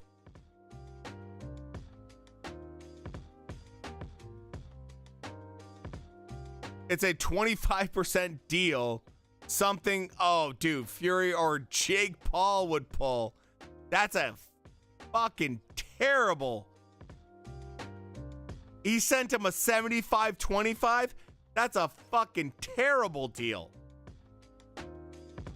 No wonder he didn't take that. Shakur Stevenson might be the most talented 135 on the planet. We have to look at his total record. Granted, he has no record at 135 that's that impressive. But at 130, he's very impressive. He's a multi-division champion. Like, you can't offer him 25%. That's terrible. Dude, can we talk about Francis Ngannou versus Tyson Fury? Can we talk about that for a second? Can I just tell you how pissed off I am at Tyson Fury right now? Holy fuck, am I mad at Tyson Fury. I love Tyson Fury. Back in the day, I used to love Tyson Fury. I thought, man, this guy is getting his shit together. And he's really getting off that coke. And man, Tyson Fury, he's losing all this weight. What an inspiration he is. God, Tyson Fury's going to fight one of the most dangerous heavyweights that we got going on right now. And he's just lost all this. He's lost like 150 pounds. And he's going for it. And then we had the fight. And I remember that fight and watching that fight live with John, who's in chat. And it was crazy. Wild fight at the end. And then we watched the second one, and Fury just steamrolled the shit out of fucking Wilder. That Kronk juice really paid off. He gained 35 pounds magically. And suddenly stopped having pillow fists magically. And then, the third fight happened, and that was super fun as well. That was a super fun fight. And after that, we had to deal with a bunch of bullshit between the first and second fight. And I thought, you know what? Fury's getting a lot of hate for this. Tom Schwartz, Otto Wallin. I think he's learned his lesson from that. I think he's learned his lesson.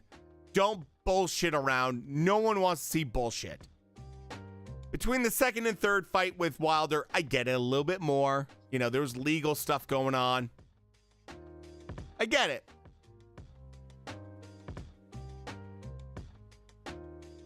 And then Fury did maybe the dumbest thing I've ever seen PR-wise for a boxer ever.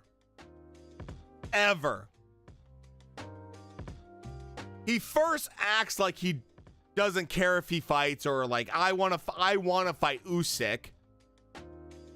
Then he asks Usyk to take a 30% deal, which is fucking wild.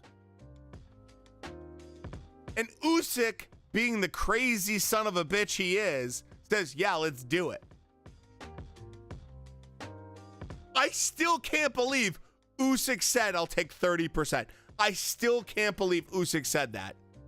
Like, I still to this day cannot believe Usyk said, I'll take 30. And then Fury comes back. Oh, well, I don't want the rematch clause. Well, you put it in the fucking deal, dude. You're the one that put it in there. Just wild. And now we have Francis Ngannou versus Tyson Fury.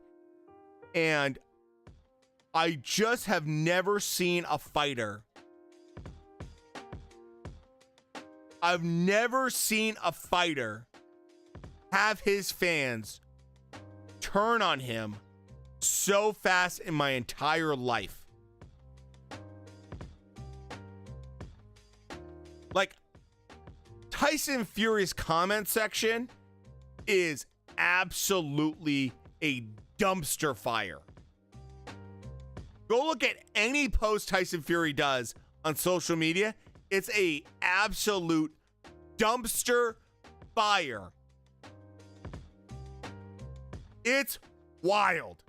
Any mention of Tyson Fury on Twitter or whatever, people just absolutely rail on him.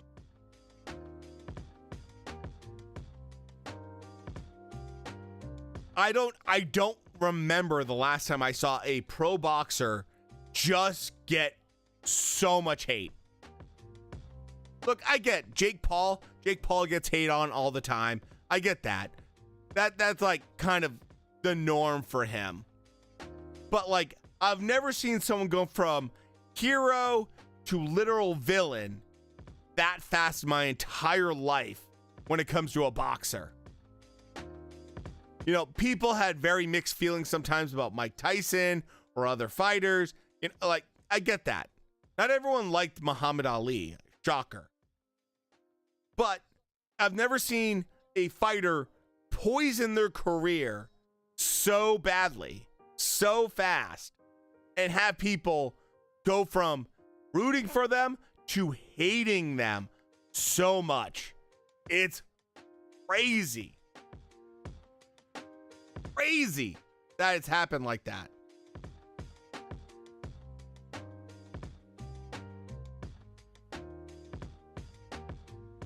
I think Donaire's done after this. I'm really, really, really sad.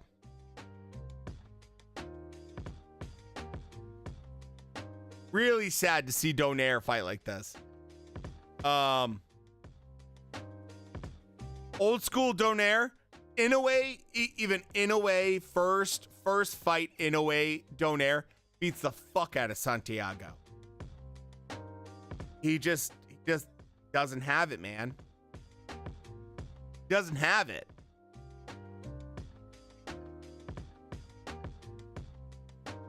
He doesn't have it, man.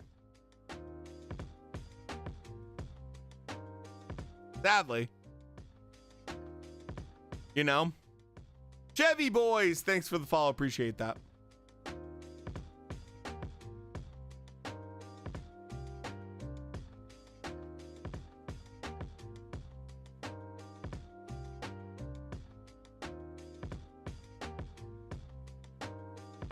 Dude, in a way, definitely roughed him up, especially in that second fight, but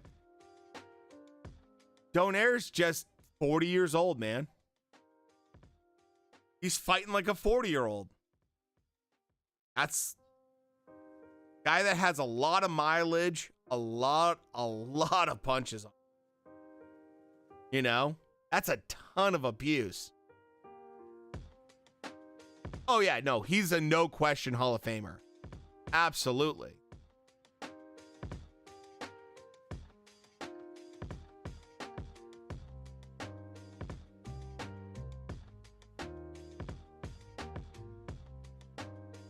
So,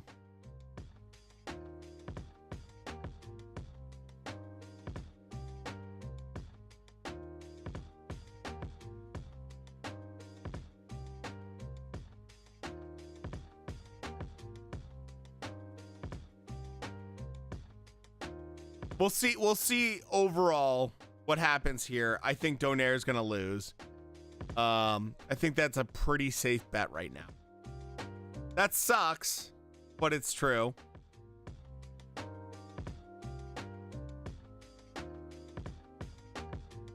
I think it's pretty much a wrap for Donaire. Like a girl sliding up on the Instagram stories.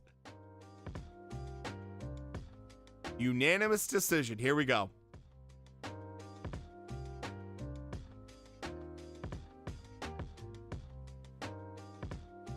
I did watch Jared Anderson's last fight. Gets hit too much. I need a wife and kids. Yep. Santiago with the easy win there. Be careful what you wish for, Booker. Be careful what you wish for. I get up every day at 5 a.m. because of my son. And then I deal with him for about 3-4 hours. My wife then gets up with the newborn. That's about 5 months old. Well, newborn-ish. 5 months old. And then I make breakfast for everyone. And then I go to work all day. And then I get done for lunch for a little bit. And I make more lunch for everyone. And then I get done with that and I go back to work. And then I go, until about 4:30-ish. Then I get home and then I cook more dinner. And then we put the kids in for bath time. And then I put my kids down. And by that time, my wife's ready to go down. And that's it. That's my day. Every day. From 5 a.m. to about 10 p.m. Dude, Santiago, you got to give him credit, man. The cuts. She stayed home now. She used to work. But I gave her that sweet stay-at-home mom status.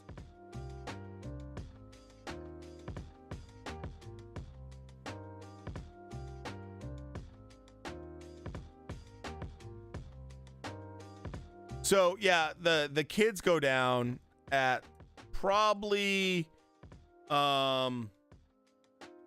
you know, 7-ish, my wife might crochet a little bit, maybe play on her Switch for a little bit, and then she goes down to sleep at the same time. I wish it was a little bit more fun than that.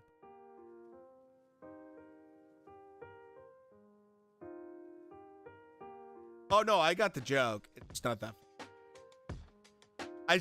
Yeah. When you're married, you don't get to have that fun.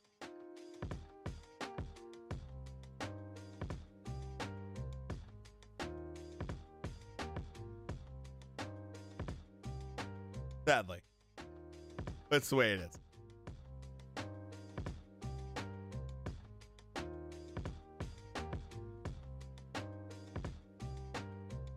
So yeah. And that's kind of, you know, pretty consistent.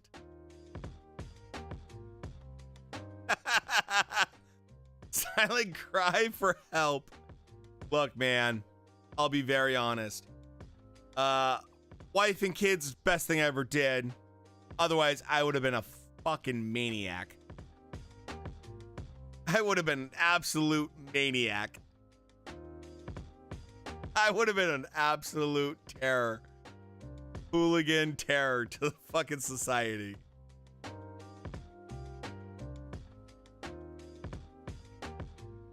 It's just, dude, kids are absolutely crazy, man. My 3-year-old is a fucking menace. Like, kids are just wild. Zero fear, just crazy. That's kind of fun.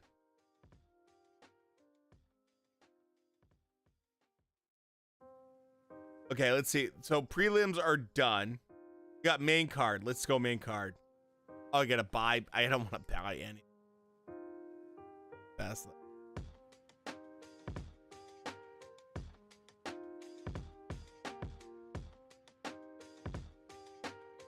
So, yeah, and I'm gearing up right now. Actually, I was actually shooting my bow this morning, getting geared up for archery, which is super fun. Highly recommend archery to anyone.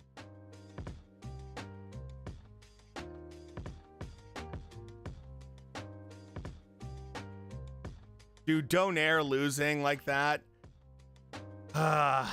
in a major fight like this, and there's like barely anyone there. That's disappointing. There's like 50% of the audience. Fucking hell, man. The sport's pretty brutal sometimes. Can't show the fight, I will literally get banned. Depends what fight you're looking for, though. Can help you out, maybe.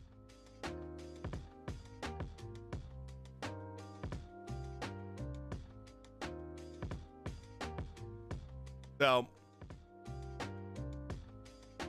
I don't know why, but seeing Donaire, speak clear English is so funny to me. That's what sucks about boxing, is the crowd doesn't show up till the main event. Yeah. Absolutely.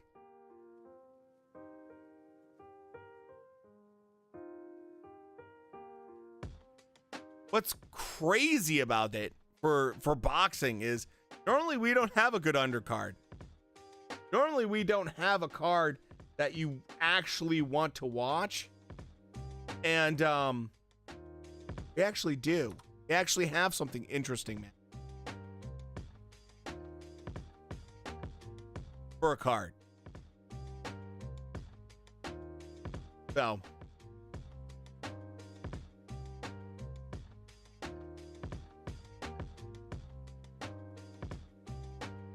All right. Charlo's talking, so I don't need to listen to this. I'm going to take a quick 2 seconds. I will be right back. I actually have an oldie but a goodie for you guys. I think you might know this. Some of you. Some of you might not. But it's a classic. from maybe over a year ago. I made this. Yeah, probably about a year plus. So here's an oldie but a goodie for you guys. Following is a state secret, gentlemen. Disclose it to any party and you will be subject to prosecution.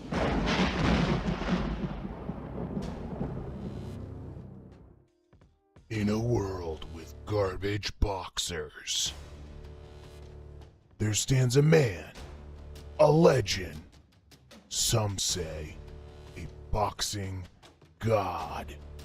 No, it's not Ali. No, it's not Mike Tyson. It is Butterbean. One man is here to save the sport, who is pure destruction, pure power, pure America.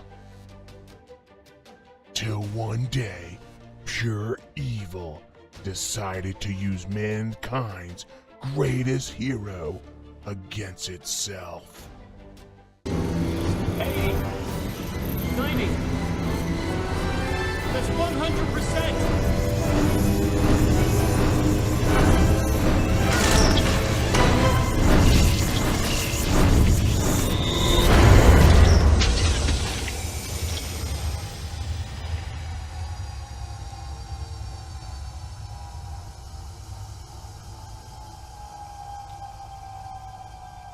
Mr. Stark?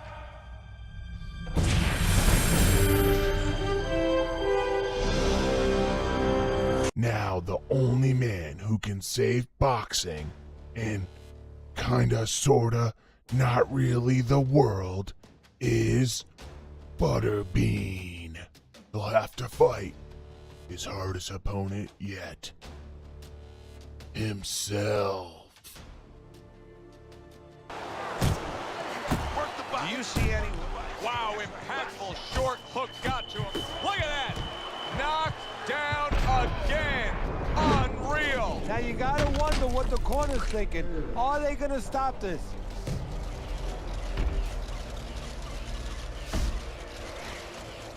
Get up! Get up! Get up! And that does it. Unable to beat the count of 10.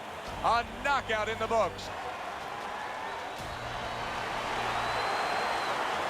Coming summer of 2024.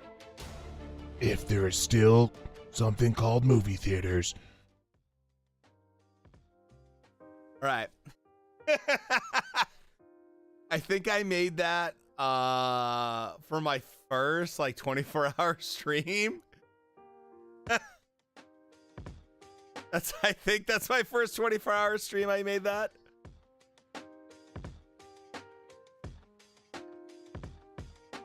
So, dude, Charlo over here talking a whole bunch of shit, and he's gonna get fucking wrecked if you were to go against any of these guys.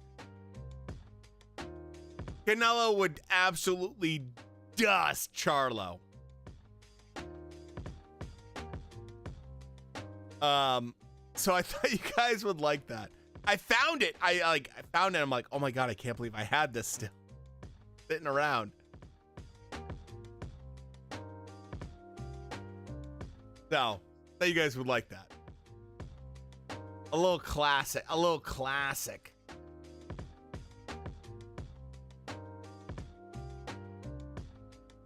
Dude, one more fight is right. We got co-main. Co-main right now. And we're not even starting the main event yet for UFC. So you know what that means? We're going to get co-main and main event for PBC fight. And then we get to get the UFC fight and get all the best ones. Dude, Derek Lewis, dude, holy shit. The UFC 291 is so stacked. It's a fan favorite. It might not be the most stacked in terms of talent, but it's a fan favorite kind of fucking card. That card is so fun. So fun. By the way, what do you guys think about Elon Musk changing Twitter to X?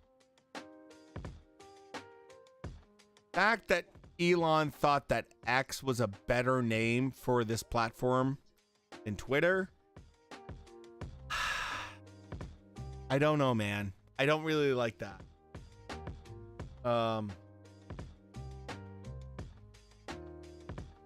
I hate 291 and Spence versus Crawford on the same night.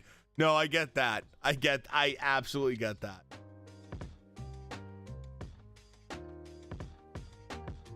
Dude. What was crazy to me was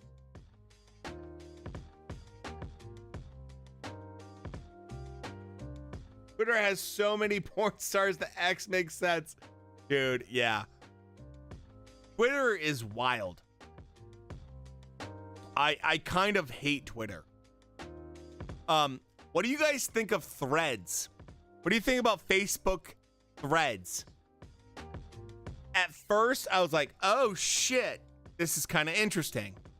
Because it's the biggest thing with Threads that was so smart by, Mark Zuckerberg was, I don't have to do anything but just boom, tap once.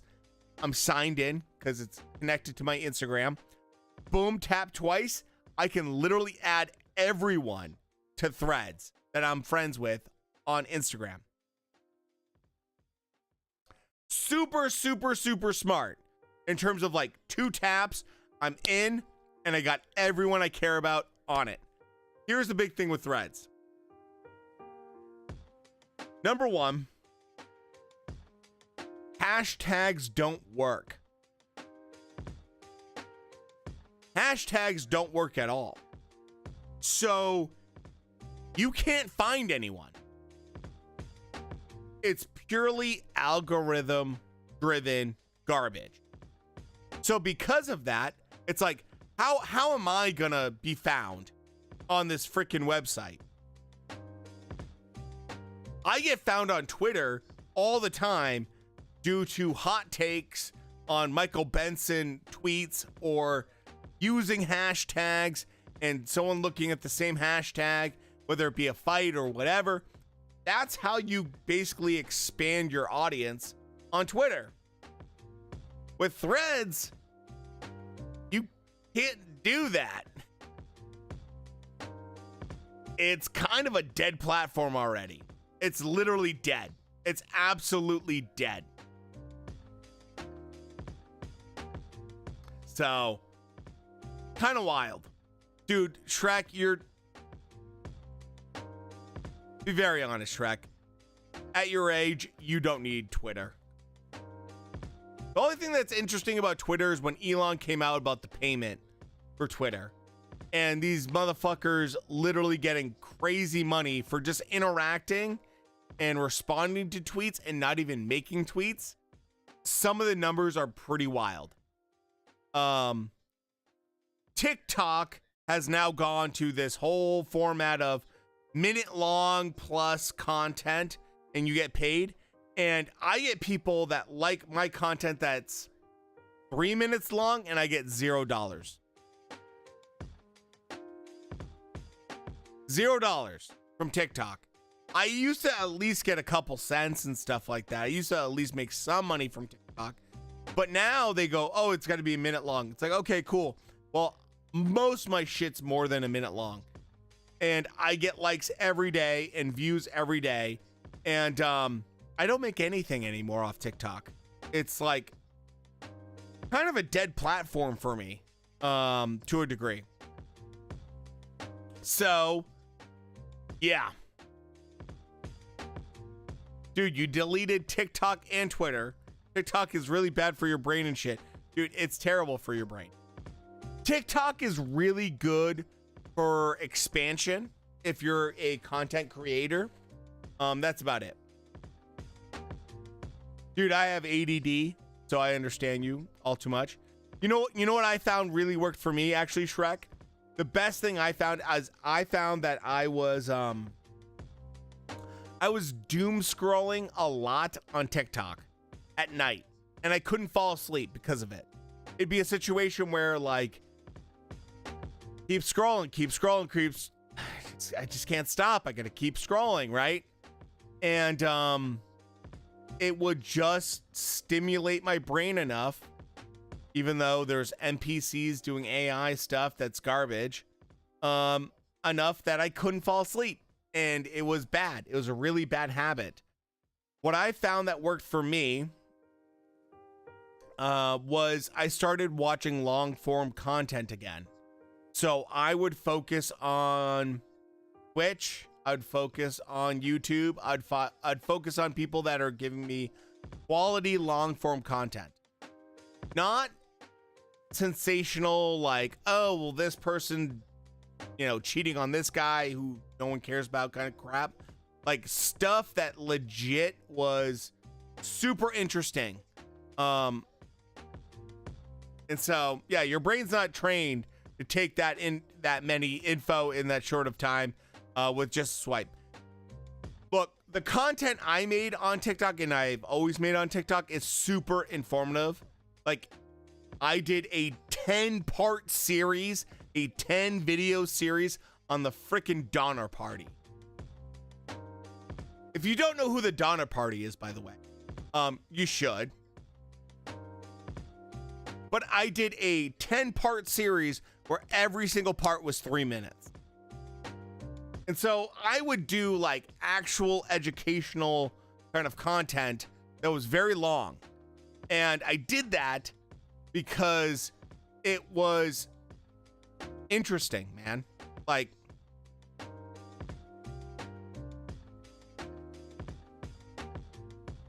you know? But there's so much garbage. So much garbage on TikTok. TikTok especially, man. I'm just tired of consuming less sugar, meditating, shit just cool, too cool. My phone, yeah, dude. Absolutely. Absolutely. All those things. Meditation's good for you. Less sugar's good for you. And not dealing with TikTok is good for you. So I do have a new project I'm working on. Put it in chat. It's my new streaming account that I'm working on. Because I'll be honest, like, I can't really stream video games the same on a lot of platforms, and so yeah, I created a new thing, and I'll be probably live at some point on it. I'm literally creating content as we speak for this exact account on YouTube and everything else. I've been making content so I can just constantly post it now. Oh, dude, thanks. I appreciate it. So we have, I mean, that exact name is on every social media platform. I claimed it. And that exact picture was done with AI, which I would love to talk to you guys about AI. I don't know how much you guys like AI or don't like AI. I love AI. And I'm on the no fap shit, so I quit Twitter. Seeing a naked OnlyFans model every 3 tweets was annoying. Okay. Well, let's be honest, man. OnlyFans is pure cancer.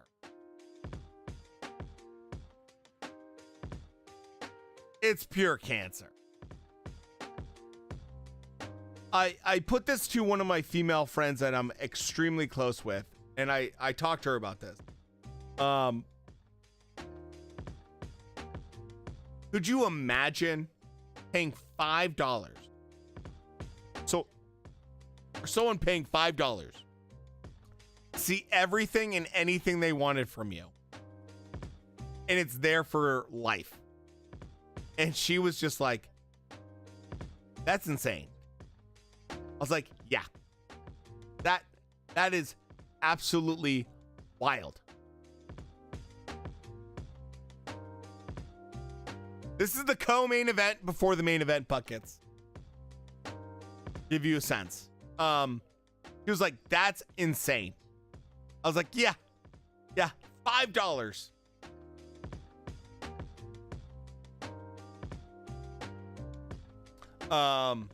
Is crazy. It's absolutely wild when you think of it that way.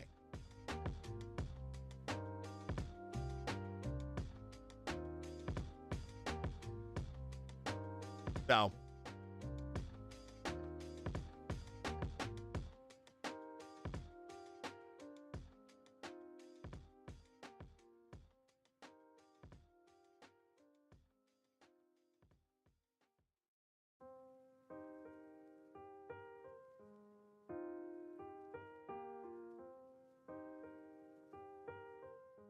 it's been pretty good. It's been okay. And OnlyFans models might be the most annoying on Twitter. And they're pedophiles on Twitter. Holy shit, yeah.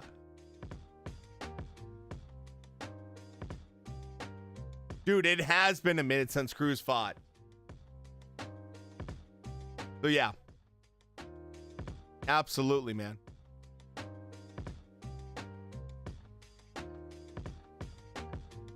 $85 fucking good? No, I agree. Shrek. By the way, what do you guys think about AJ versus White 2? What do you guys think about AJ versus White 2? I'm a little bit intrigued by it, but I'm kind of disappointed by it. I'm like very disappointed by it, to be honest.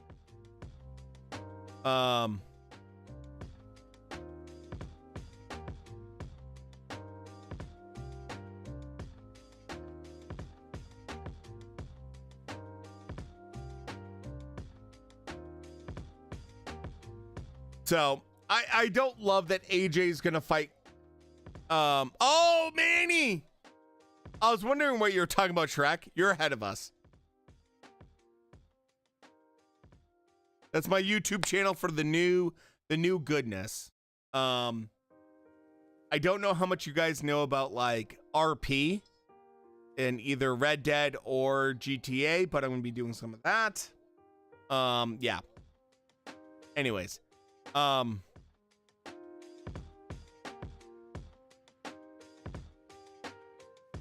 Cruz already super aggressive on the front foot. Dude, that's just the way he is. SG Reese, thanks for the follow, appreciate it. Fuzat, thanks for the follow, appreciate it.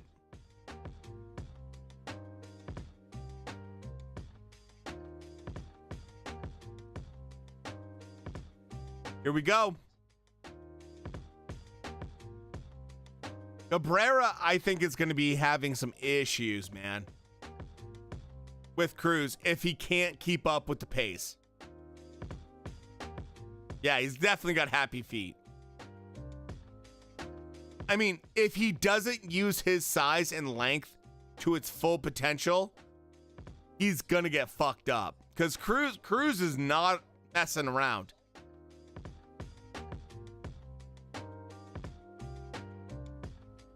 So, you know, one round's one thing. Can you do it 12? Huge. No, he has a massive reach advantage. And height advantage against Cruz. But his footwork looks less desirable.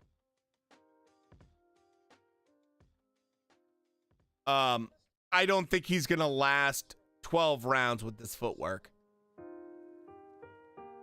It's like I said, Isaac Cruz is not good at cutting the ring off. Yeah, he keeps crossing his feet. Yeah. Isaac Cruz is not what I would call a super skilled boxer, but he's a mean boxer, and high pressure is what he does. And this is what he's going to do the entire fight. And I don't think Cabrera can do this for 12 rounds. Just to be honest, I don't think he can. I just don't think he can. And I think at some point Cruz is going to catch him. Yeah, he's losing a lot of balance. Like, he just doesn't look very polished, Cabrera. Cruz will find a way to win this fight, I think. So, there we go. Cruz is already touching him.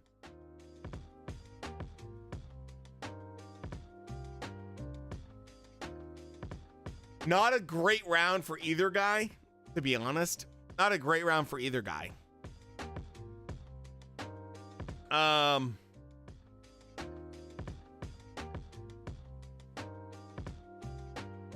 Cruz will do what he has to do.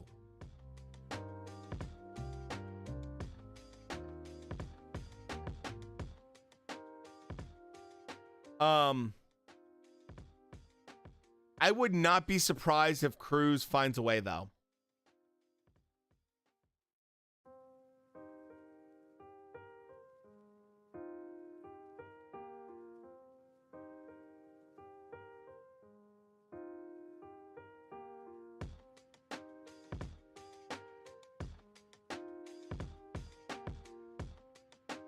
There you go, Indigo. Gotcha.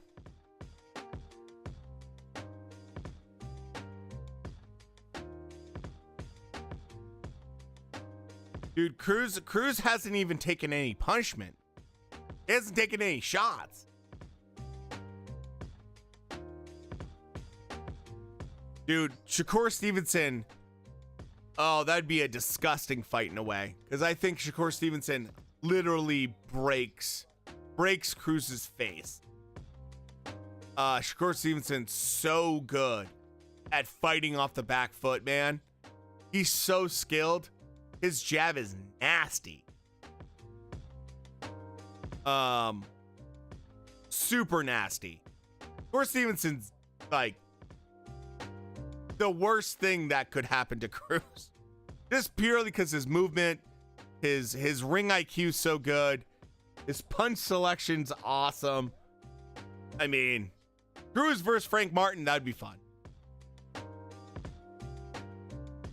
Shakur Stevenson is just too good, I think, for Cruz. I'd love to see Cruz versus Ryan Garcia. I'd love to see Cruz versus Rolly. Either one of them would be fun. Rolly versus Cruz would definitely be fun.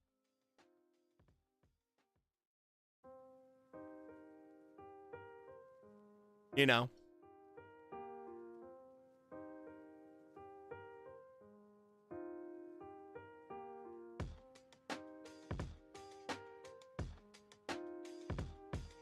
I know he fights at 140, but he shouldn't be. He shouldn't be. We all know that. He should be at 135. Rolly has no business going up in. Yeah, he does have his hands extremely low. I think Cruz is going to hit him with an overhand right at some point. At some point. Yeah, Cabrera's winning right now. Just don't know if he can do 12 rounds, man. I just don't know. Cruz is just relentless.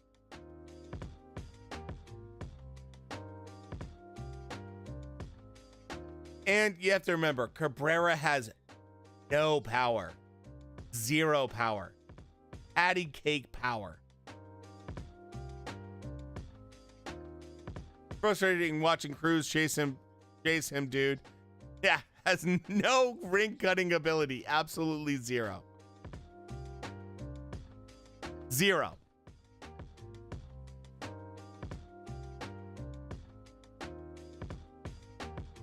It's going to be a crawfish bowl tonight.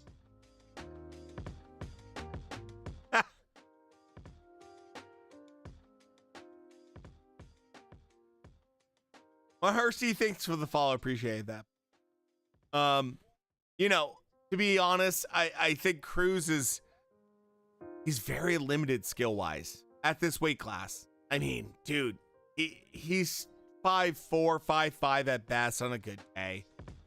So he's already short. He has not a ton of power. His fight style just really lends himself to being punched in the face. Pac-Man, Mike Tyson, Roy Jones Jr., Holyfield, all in the arena. You got for tonight, just joined up. Thanks for joining, man. I appreciate that. I'm going to probably pick Crawford to win against Spence, to be honest.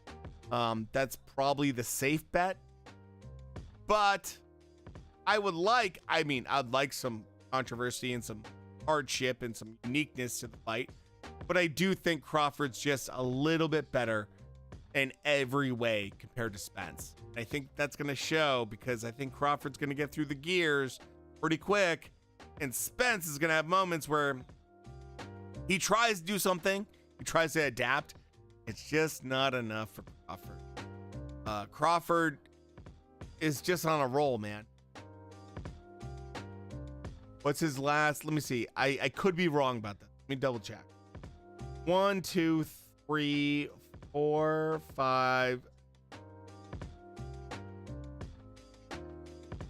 6, 7, 8, 9, 10. 10 fights now in a row that Crawford's had a KO or TKO. So 10 KOs in a row for Crawford in his last 10 fights. You know, Crawford's literally had a KO in every single fight since 2015. I do agree with you in a sense that like Spence could have some interesting power though.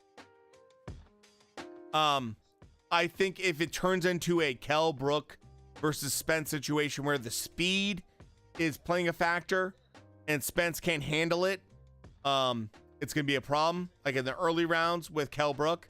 But we did see that Spence found a way.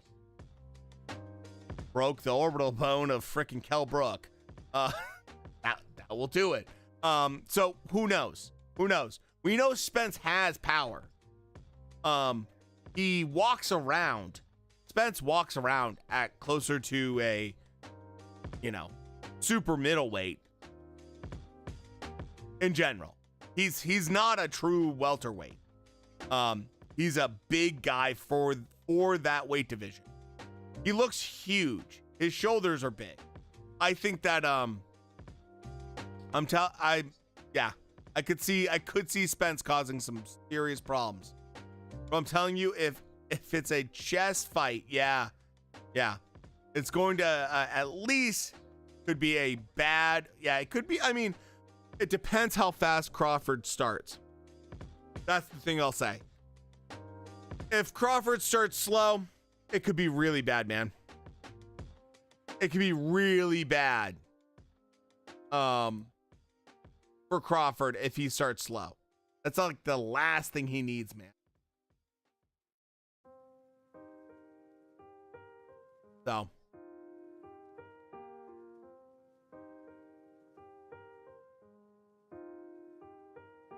Yeah, dude, the Discord used to be very, very popular. That's because everyone was getting free links and watching there and everything like that.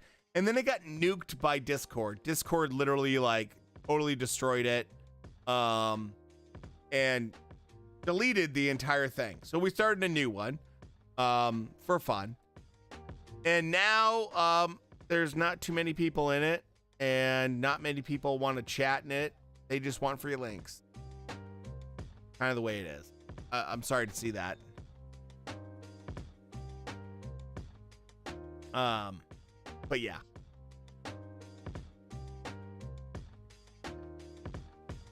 I would love to see Spence coming out swinging, man. If he does that, it'd be huge. Like, fast pace is something that you definitely do not want to see from Spence if you're a Crawford fan. For sure.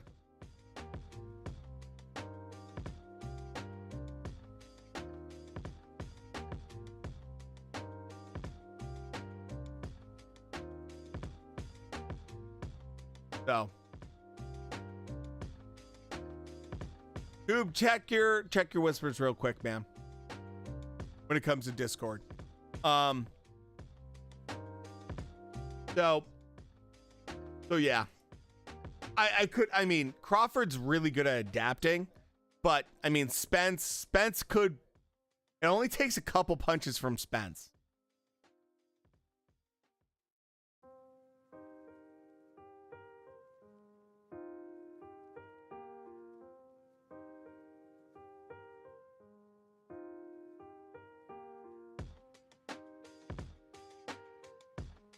Interesting.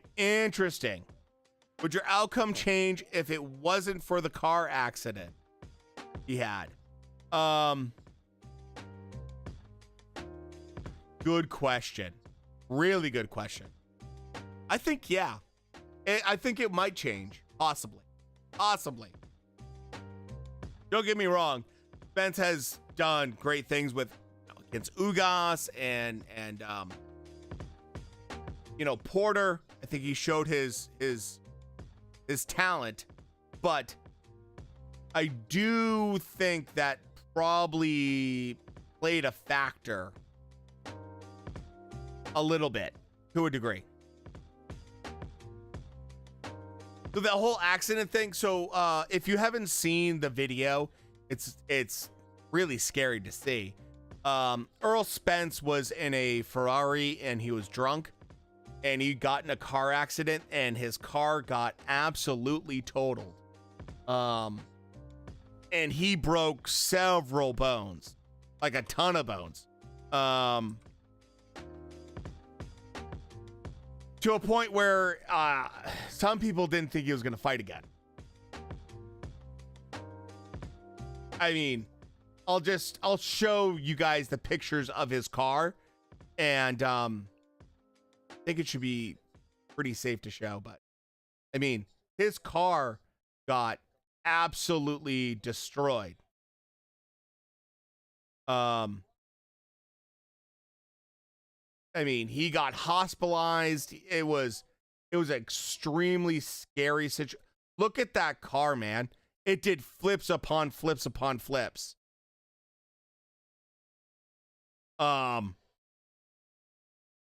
That Ferrari was going extremely fast when that happened. That's not a like going 35 miles an hour. That's a pretty serious wreck to do that kind of damage. So, the fact he lived and he was able to come back from that is crazy, to be honest.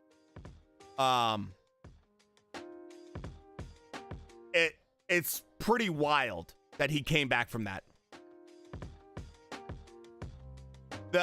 If you saw the video's insane. Like it's like the cars literally looks like a toy doing flips. So look, I don't hold that against Spence in terms of, people make mistakes, everything like that, but he very much could have ended his entire boxing career that night. And what's even worse is he could have ended someone else's life. So I'm very glad that it turned out the way it did, in a sense, because I think, ultimately, Spence got hurt, but no one else did. And that's a very good thing. Which is scary to say that, but it's, the best case scenario in a way. Because he could have had a scenario similar to Tank Davis just literally got out of jail for hit and run, hitting someone else's car while he's drunk in his Lamborghini SUV. Imagine if Spence hit someone with his Ferrari going fast. That could have been really scary, man. He would not be fighting tonight. He would still be in jail. So I'm glad that, you know, it all played out the way it did. Tank hits females. Yeah, I mean, Tank, I've always said this. The biggest opponent against Tank is Tank. His out of ring stuff is just, he could be so good, man. Tank Davis, when he's focused, is so good. Tank Davis, when he's like really focused and doing good things and like just focused on boxing, is so good. But his out of ring stuff is just terrible. It's awful. It's the one thing I don't like about Tank. It's the one thing that's going to hold him back.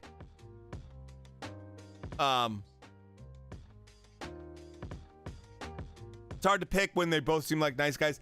Look, Crawford has a mean streak in him, and Spence has a mean streak in him. You know? And I think that they both have a certain level of likability, for sure. Oh, it's getting interesting in this Cruz versus Cabrera fight right now. The HBO De La Hoya special. Dude, I've been wanting to watch that. I don't have HBO though. I have to watch it probably after it's done. Both guys seem interesting. I really like Spence, especially in the sense of like, we're very like-minded when it comes to the Second Amendment. I've seen some videos of Spence shooting coyotes and stuff. So I like Spence a lot.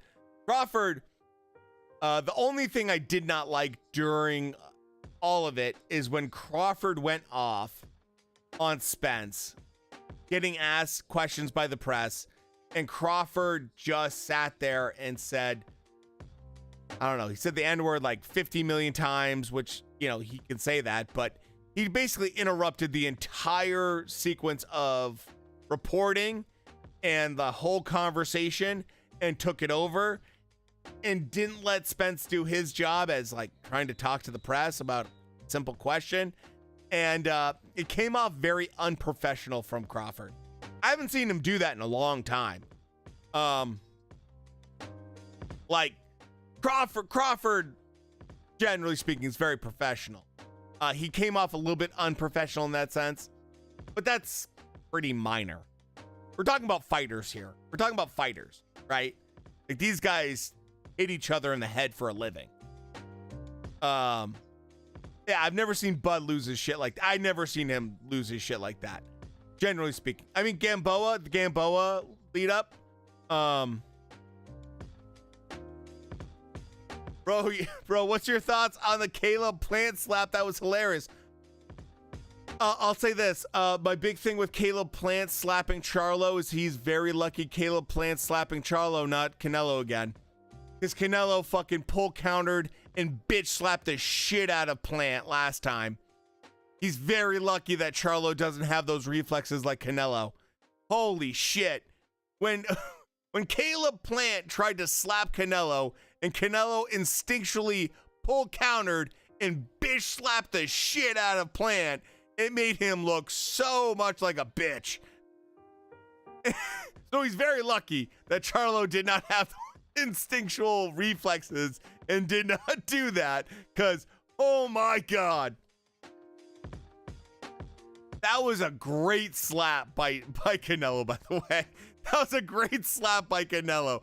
And I did a TikTok on that, and I said, look, man, if you're gonna try to slap the champ and you're gonna come for the king, you better be ready for him to pull counter slap the shit out of you, because there's a reason he's the king.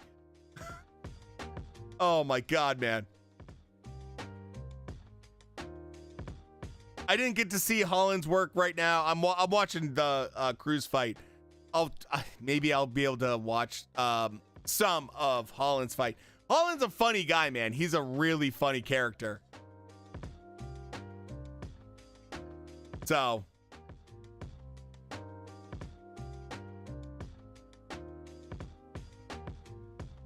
he got a KO in the first? Oh shit. Good for him, man. The thing with Holland, as we all know, is like you win by taking him to the ground. First round sub? No shit. Usually Holland's easy on the ground. That's where you beat him. Like, hasn't Holland been beat on the ground more than anything else?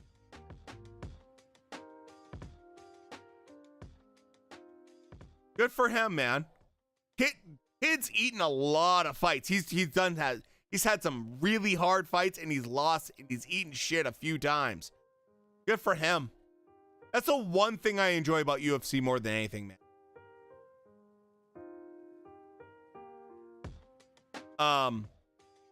UFC allows fighters to evolve. They allow fighters to come again, try again. And look, if you lose, you lose. That's okay. You know, Izzy's still a major factor when it comes to UFC. And he's lost multiple times. You know? Holly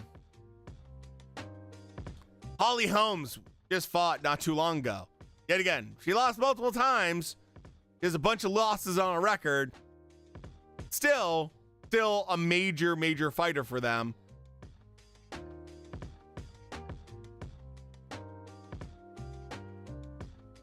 So I do appreciate that when it comes to UFC.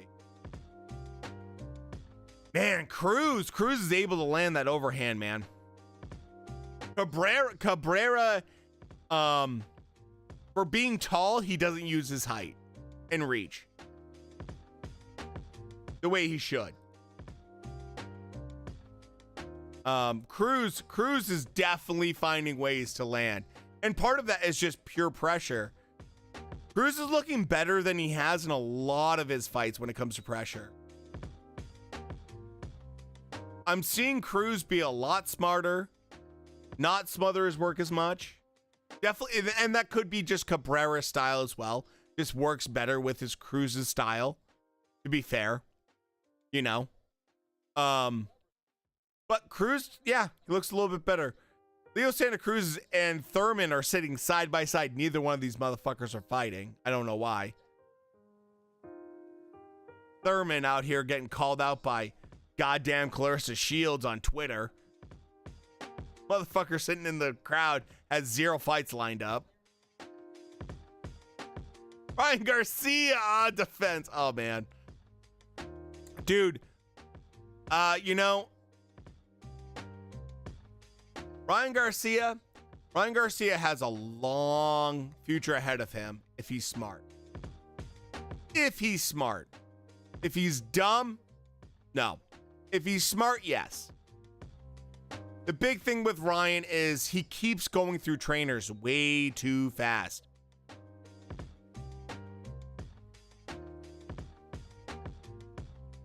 Like, way too fast.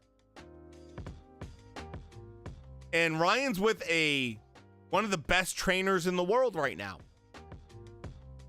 And if he ditches this, it's gonna be a huge problem for him. Because who wants that, right? Like, who wants the drama of Ryan Garcia? Derek James is a really good trainer. If Ryan does not take advantage of that, he's gonna have issues.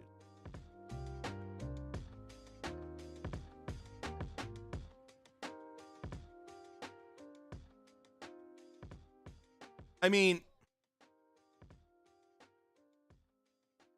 ooh, Cabrera landing a nasty left.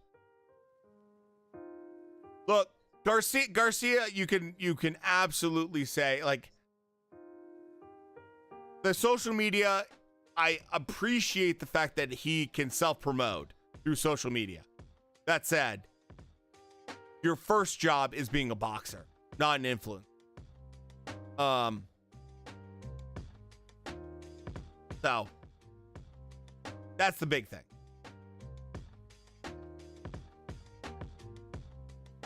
Like, don't get me wrong. I do agree that Derek James maybe is not perfect for Ryan Garcia in terms of a style fit when it comes to a trainer. That said, Ryan's going to be adaptable. He's going to change, man. It's not Derek James that needs to change for Ryan. It's Ryan that needs to change for Derek James. Because clearly what Ryan's doing right now he can't beat the top. Like Ryan Garcia cannot beat anyone at the top of 135. I don't see him being Tank again. I don't see that fight happening well for him. He's going to lose again. Not going to beat Shakur Stevenson. He's definitely not going to beat Loma. Dude, who's doing the artwork for this Rodriguez versus Lopez? Lopez, you notice the cut around Lopez's ears is just trash. Anyone else noticing this? Lopez, literally someone did a Photoshop job and forgot to cut out the excess garbage around Lopez. How do you do that? How do you get a job at PBC and you can't cut out the excess garbage around the guy's ears? Like, your Photoshop work is that shit. Come on, man. Come on. Work a little bit hard.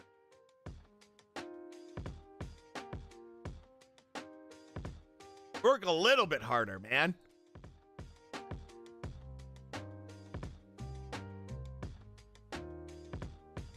So, yeah, I think Ryan needs to adapt. He needs to figure out something other than just a lead hook. Lead hook, quickness is not going to win you fights. You gotta do more, man. Darwin, thanks for the follow. Appreciate it, man. Ryken, thanks for the follow. Appreciate that as well.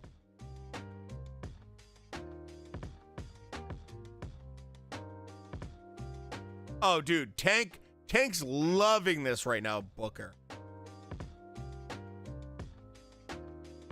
You kidding me? Tank Davis looks at this. He's like, dude, this is easy work. Good Tank Davis. Good Tank Davis crushes this version. Absolutely crushes this version of Isaac Cruz. Oh, man. This is so easy work. Especially, I mean, you know, people gave a lot of shit to Tank. They said Tank said he broke his hand in the 6th round. And people gave him a lot of shit. And people were like, I don't know about that. I think that might be an excuse. I think if Cruz versus Tank happens again, I think Tank beats the shit out of him. I'm watching this. So,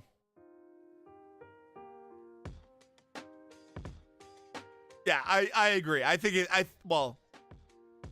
Tank Davis has never been someone that is scared to throw either one of his hands normally. So I agree. I do think that he did break his hand. I'm not saying it's a ledge. I'm not saying that like he didn't. Some people were like, oh, well, I don't know if that's an excuse or not. Nah, I think that's pretty fair. Look, if you know Tank Davis and you've watched Tank Davis like you have Booker, like he's never been scared to throw either one of his hands. Ever. Tank's never been scared to throw his hand. Even when he had a absolute pitiful output against Gamboa. Tank Davis' output was garbage. I mean, terrible. And Gamboa had like 2 ruptured Achilles. But Tank Davis still threw both hands equally. So, yeah, it's the only fight I've ever seen Tank not throw one of his hands. Dude, Cabrera's getting absolutely lit up right now. Cruz is coming on. Come on, man. Esau Cruz, you gotta go for it. Oh, huge right hand. Huge right hand. Dude, I can't believe they actually took a point from. That wasn't that bad, man. He definitely hurt him. Definitely hurt him. Oh, yeah, yeah, I can see that, actually. I can see that. Okay, never mind. Take that back. That was a little bit egregious on Cruz's part. That was pretty bad. That's pretty bad.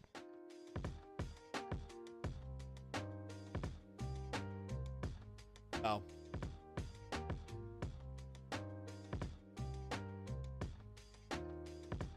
That was really bad.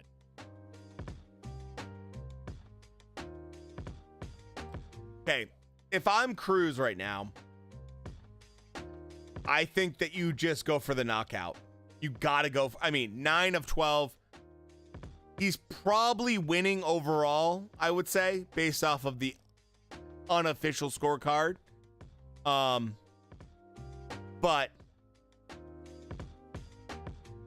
you never know. These judges are, we're talking about boxing. Terrible. Oh, Cruz.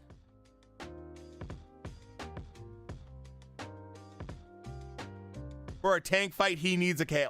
Well, absolutely for a tank fight. Absolutely he needs a KO for a tank fight. Let's be honest. Him versus Tank the first time was pretty darn close. Pretty darn close. And, after what we saw not too long ago,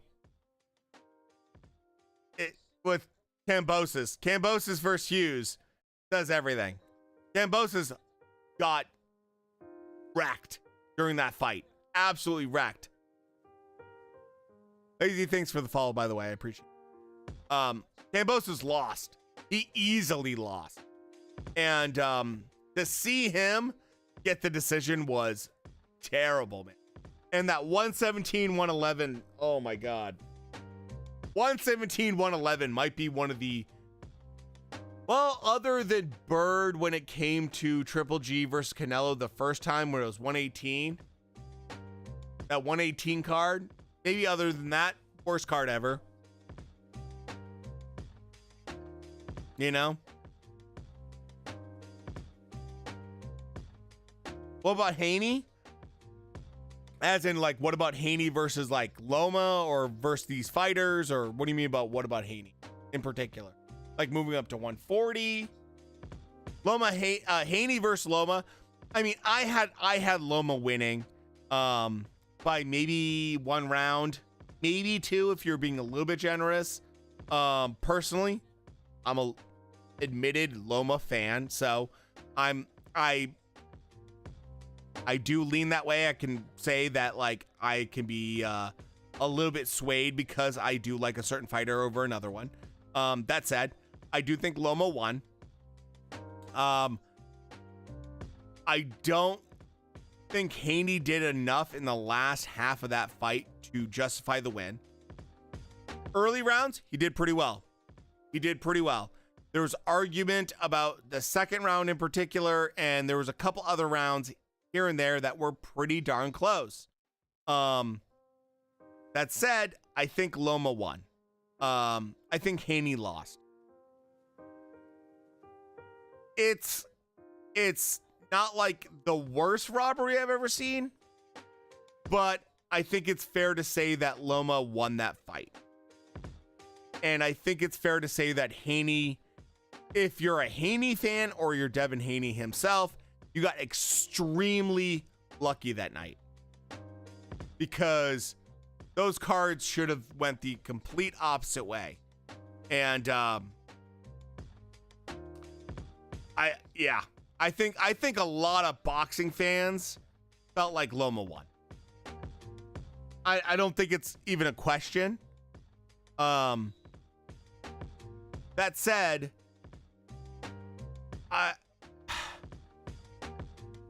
I think that Devin Haney absolutely got exposed to a degree. And what's really, really scary for Haney is going up in weight. He goes to 140. The guys just get better, man. They get bigger, they get meaner, they hit harder. What's crazy, the craziest thing for me was watching Teofimo Lopez going from being a guy that everyone was scared of with his punch. Teo was like super knockout, crazy power, super good at 135. He went to 140 and he looked like a bit. Like, watching Teo look like he has pillow fists was crazy to me.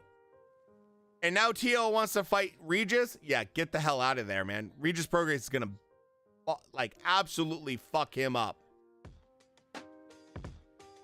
Exposed to overkill though. He just got outboxed to a degree. Dude, Loma looked like the old Loma in that fight against Haney. And the big thing with Loma that I was super scared about as a Loma fan is his legs going to be the same? Is he going to be able to move like he could before? Because we saw that like the fight before, Loma did not look at all like the Loma we know. His legs he looked slow, he looked plodding, he looked flat-footed. And then to go into the Haney fight and look like that was insane, man. Like that's the level of Loma you always want to see. Is Loma the best southpaw at this weight? I would say probably so. Honestly, if you want like real bluntness, I think Loma should go down to 130. I think he should abandon 135, but it's too hard for him to do that because if Haney drops the belts, there's belts up for him at 135.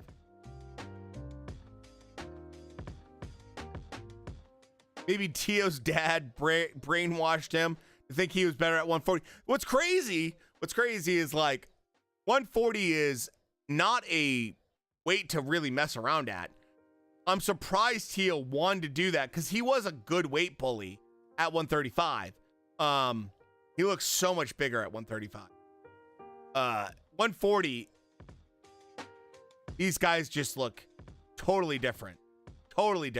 And the talent there is really good. Ramirez, people forget Jose Ramirez is a really, really, really good fighter. Yes, he lost to, Josh Taylor, but he's a really good fighter. He's a really fun fighter. He's extremely aggressive. I really like watching him. He's a guy that if you're not ready for that, you're going to get fucked up. You're going to get messed up by him. Who you got, Spence or Crawford? Hugh Brooklyn, thank you for the follow, by the way. I appreciate that. I'm going to pick Terrence Crawford. I think Crawford's just a little bit more balanced of a fighter overall, a little bit more well-rounded. So that's my general take. I think Crawford could get stunned by something, though. Spence has the X factor, I would say, in my opinion. There's a definite possibility that let's see what Spence put. Dude, Devin Haney just posted. I gotta show you guys this. Oh my god, man. Look at this. Devin Haney right now on cruise.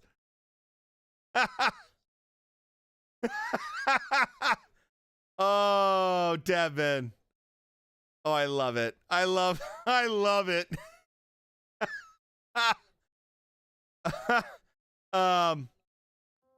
That's the best part about boxing. That's the best part about boxing, in my opinion. Is Twitter. Twitter is amazing. to see fighters just shit on each other. It's one of the funniest and real things you'll ever see in any sport is watching guys absolutely take the piss out of each other.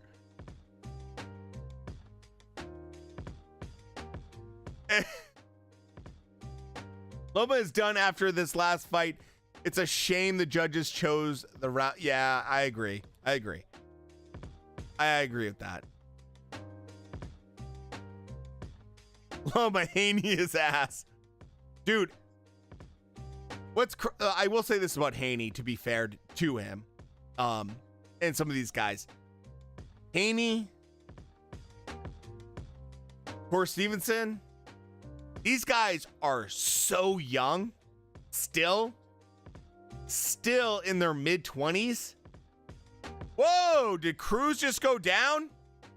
So young. Tank Davis, they're like stupid young. So it's not like they're going anywhere anytime soon. Ryan Garcia, you see ruining Tank Davis's record.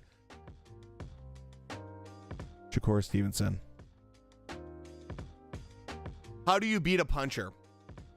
How do you beat a really, really, really, really good puncher? How do you beat an elite level puncher? Boxing. Pure boxing skills. Shakur Stevenson's the only one I can see doing that. Loma maybe. Loma might be able to. Depending on how Loma's legs are. If Loma's legs are good, he could beat Davis, because I think Tank Davis could get frustrated, and you just never ever know with Tank Davis when it comes to out of the ring BS.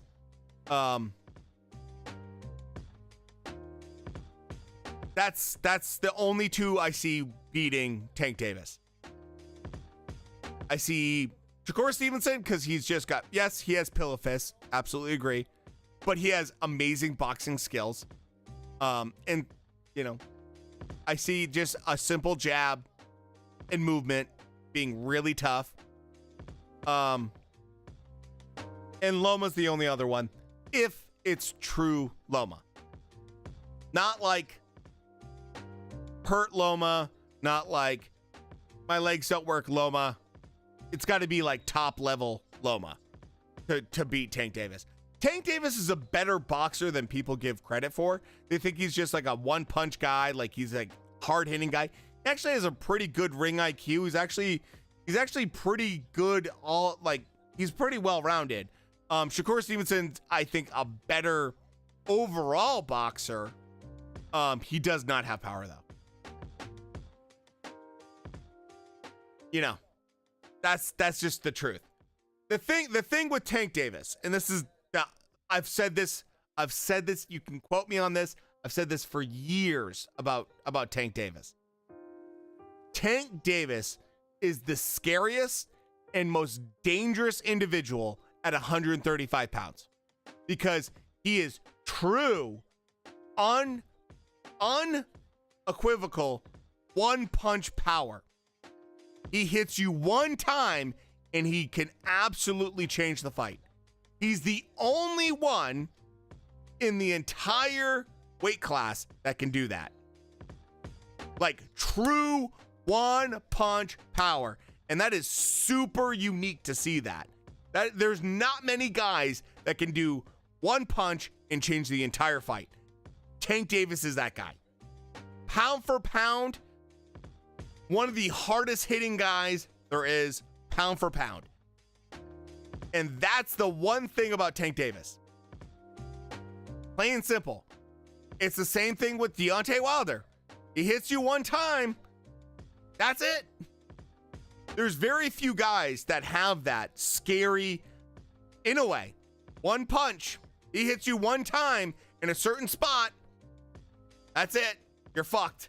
It's very, very few guys that have that one punch, total equalizer. Yeah, Total equalizer. Great equalizer. There's very few guys like that. Tank Davis is one of those guys, to be fair. And it's not like he's gonna do a combo, he's gonna finish you off. It's I hit you one time, it's over. No more. The fight's over. So I will say that about Tank. It's a total game changer in that way. And because of that, you can never, ever, ever count out Inoue, Tank, or Wilder in any fight. Ever. They're never out of the conversation of winning. It can always happen for them. It's just the way it is. King Kong Ortiz, maybe back in the day. He was pretty good back in the day. He was a problem. He was a little bit more of a problem back in the day. Now, not so much. I'll be surprised if Loma fights again. I think he will. I think Loma will fight again. Cabrera believes he won. Let's see how it's going on with people are telling me that Tony Ferguson's dying over here. He got choked out, refused to tap. Oh no. So he lost some brain cells. That's not good. That's not good. In terms of like longevity, that's not good. Tony said that he wanted to do 5 more fights. And then he got a title shot. And I'm just like, Tony, man, no. Someone's got to have that talk with him. Someone's got to sit him down and kind of be like, dude, you don't have that. Like, that's not in the cards for you. You're never going to be that guy. Oh, here we go. Tony just got absolutely tapped. That's not good.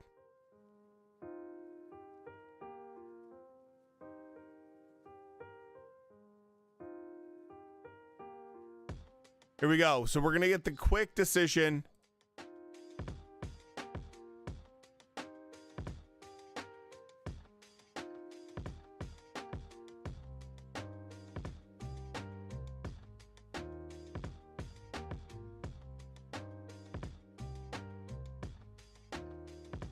Oh, man. Tony. Yep. Hang those gloves up, Tony. Dude, Bobby Green's a mean dude, too. He's a mean dude.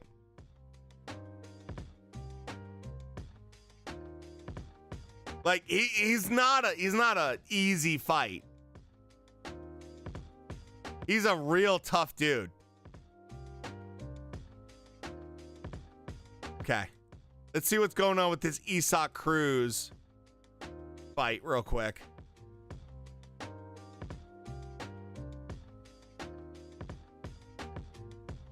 Split decision.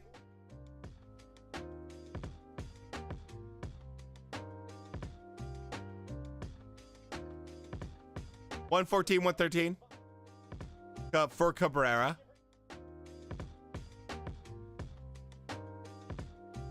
$114-113 for Isaac Cruz. Tie. Draw.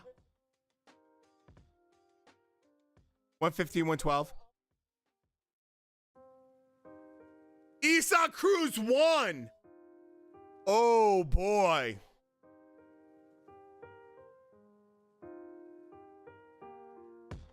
Oh boy.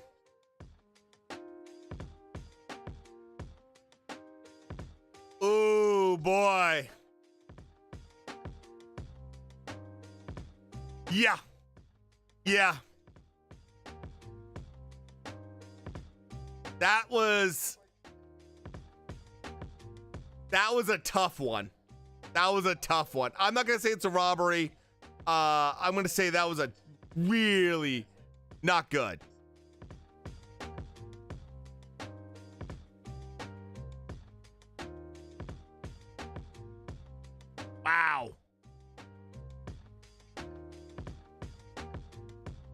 Cruz, I'll be honest, Cruz is never going to be something special. His style is just so not good for this weight class. Cruz is just too small, and his style is never, ever, ever going to work at 135. Cruz needs to go down in weight. That's the honest truth. I don't want to say like guys should lose weight and not be at this weight class if I think that they can compete. Cruz will never be competitive for any of the top guys at this weight class. Plain and simple. Cruz gets destroyed by Shakur Stevenson. He loses to Tank again. He gets picked apart by Loma. He has no chance at this weight class. I even think Ryan Garcia beats him. He's just too vulnerable with this style. He gets hit too much. He gets hit way too much. And he's just not, I mean, the aggression's there, but the skill isn't. Here's a good fight. And some of you might disagree, but I'm going to say it's a good fight. Purely because aggression versus aggression, it's styles. Is Isaac Cruz versus George Kambosos. That's a fun fight. It's a fun fight. Isaac Cruz versus George Kambosos is a fun fight. Yeah, I do think Ryan could actually beat Isaac Cruz. Depending if Ryan actually listens to his corner for once. Just purely because Cruz can't cut off the ring, and he's just very limited in his skill and his size for this weight. I mean, the guy's 5'4", 5'5" at best. He's tiny. He's tiny. Ryan doesn't have a chin. Ryan doesn't have a great chin. I will give you that. I will say that. Ryan's chin is questionable. Cruz's chin is not questionable. I will say that. Frank Martin, I think, would win that fight. Frank Martin did not look great in his last fight, but I mean, look, I think if Ryan Garcia is focused, he has a good chance at beating Cruz. If he's not, the biggest thing with Cruz is if you're not focused and you're like kind of like eating corn dogs and kind of like taking camp not that serious, he will fuck you up. Because Cruz is one of those guys that he's just got that old school, I'm going to get in there. He's got that Sam LaMotta kind of like Raging Bull style of pure aggression, come at you non-stop kind of action. That's just the way he is. He's never going to change that. So if you're not going to respect the fact this guy is going to work for 12 rounds nonstop at trying to knock your head off, and you can't respect that, he can beat you. He can beat you.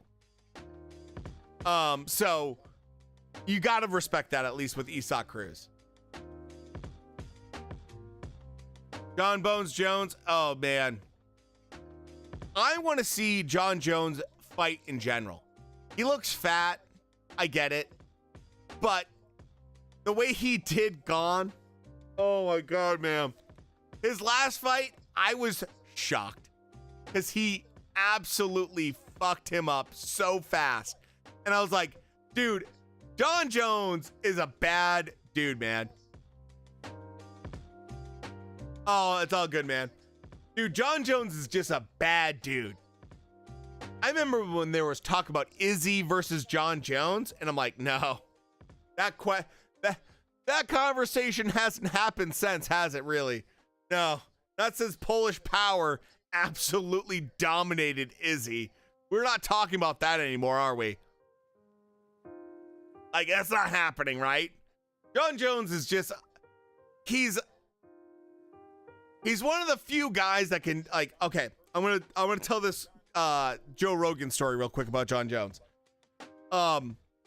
The fight was in Brazil. They were doing UFC in Brazil. Massive fight. Huge fight. And Joe Rogan talked about the fact that they had all this security, like tons of security go to and from the arena. And it was very much like lockdown, be safe, don't do anything stupid, don't go around to the local area, don't go shopping. Like, you are going to and from for your job. That's it. That is what you have to do. Do not do anything stupid. And Joe Rogan said that the night before the fight, he went out with, I believe, Dana and some other people, and they got, like, you know, it's Brazil, so they got like some nice steaks, you know, and they had some good food. And someone was like, "Where's John?" And John was up in the favelas, doing coke and smoking weed the night before the fight, all night. And all those guys, all those gangsters, all those like hard dudes that grew up rough, all of them loved John Jones and literally were just smoking weed and doing blow with him all night long. And the next day, John Jones went out and fucking got a knockout and won. Like he's a special kind of guy. Does anyone know John Daly? Does anyone know John Daly in the chat? He's John Jones is the John Daly of fucking UFC. John Daly, if you don't know who, the golfer. John Daly drinks like an entire bottle of scotch and then goes out and then like fucking crushes everyone at golf. Like, he literally is drinking vodka all day and beats everyone at golf. He beats like Tiger Woods while he's drinking fucking vodka. And everyone's like, I don't understand how are you doing? He's like, I'm just built different, man. I'm just built different. It's just, I'm not human. I'm part alcohol and he's like cigarettes and alcohol. That's all John Daly is. And he beats like the top level golfers in the world. That's John Jones. John Jones is just built different. He can do blow and weed and drink and do whatever the fuck he wants. And the next day, he's still gonna fuck up a guy. That's top level. He's just built different, dude. Like, you know, John's just different, man. Like, some guys are like that. Some guys are like that.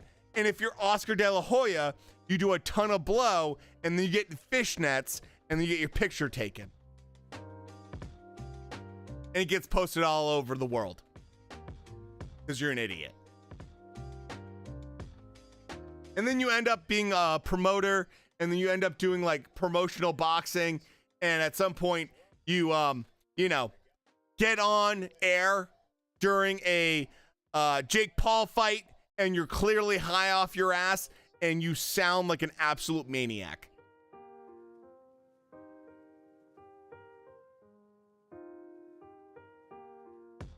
So, there is that.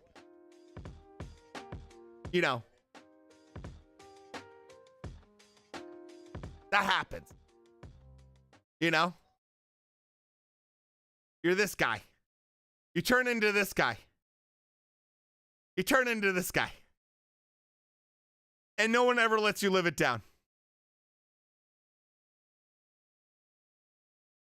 So, that happens. You kind of screw up your career a little bit. Just a little bit. So.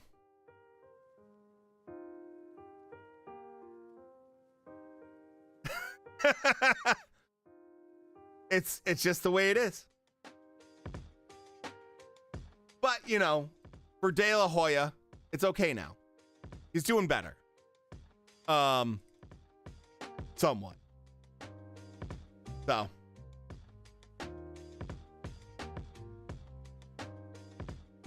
Everything just went to shit. My streams just went to shit. I gotta fix everything. Oh my gosh. Everyone's yelling at me. Hold on. Let me fix this. Who do you guys have? Who do you guys have for Crawford versus Spence? What's your predictions? Let me know.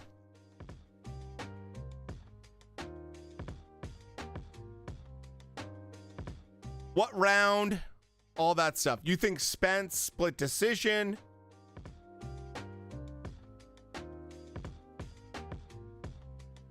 Let me fix this, because otherwise, fight. There we go.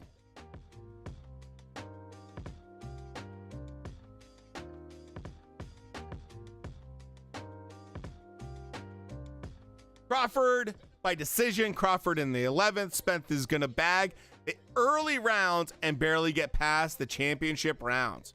Might get dropped. That's fair. That's fair.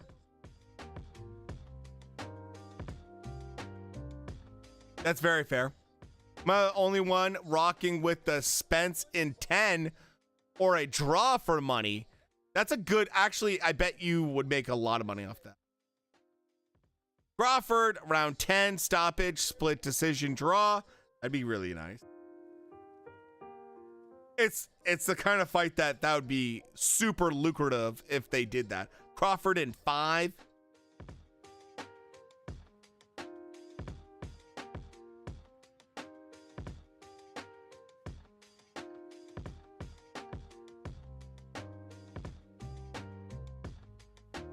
I mean, I'll be honest. I think that Crawford's just too good. So I've already said this, but I'll say it again because I feel like I used to stream UFC to my Discord through my phone, and either ESPN or Discord put a stop to that. Hasn't worked for the past 3 pay-per-views. Yeah, dude, they completely deleted my Discord.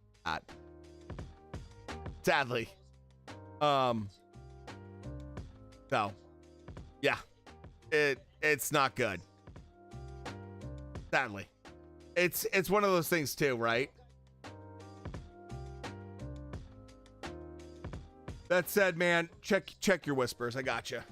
So look, boys, here's the deal. I think we're at the point where we can all someone had to report you, dude. I mean, I probably got reported by someone that was mad that they couldn't get into my Discord in terms of like the voice channel. They probably got mad at me for that. And it's like, dude, I can't really change that. That's just the way it is. We only have 50 people in it. Devin, Spence in 5. Thanks for the follow, by the way. I would love to see a dude. If Spence did it in 5, that would be amazing.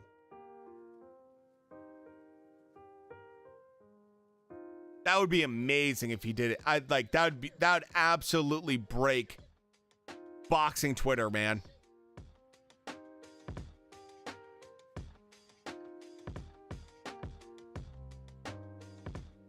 It's like a totally different.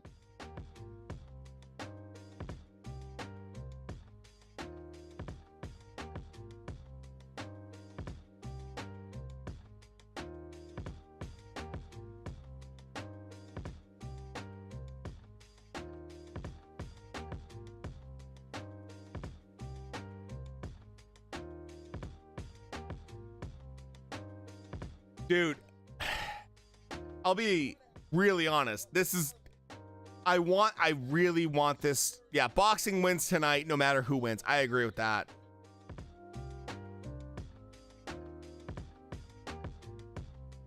For sure. For sure.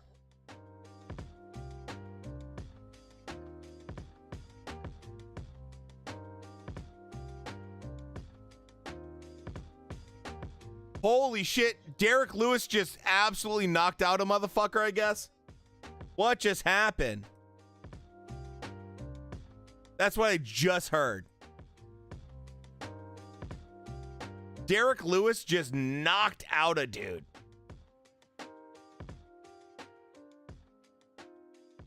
I love Derek Lewis. He's one of my favorite fighters, by the way. I was hoping I was hoping maybe that wouldn't happen before.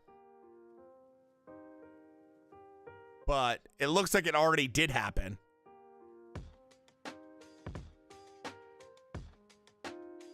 Oh, I'm watching it right now.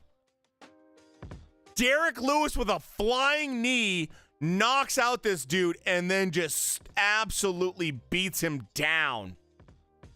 Holy shit. Dude, Derek Lewis. Bro.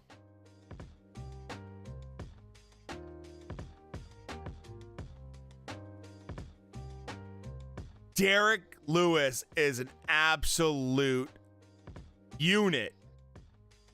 Holy smokes.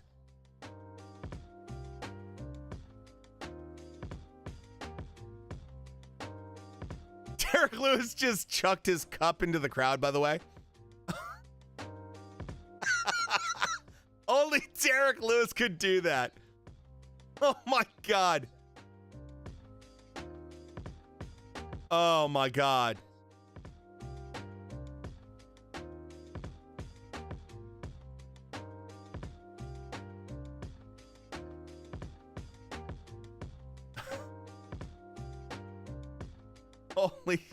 Holy cow.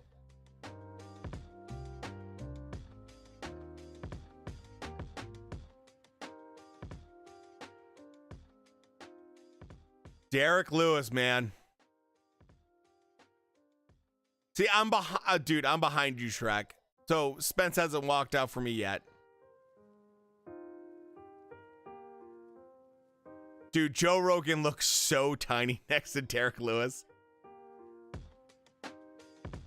Oh my God.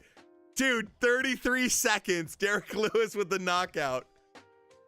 Oh, that's good, man. That's good stuff. That's good stuff.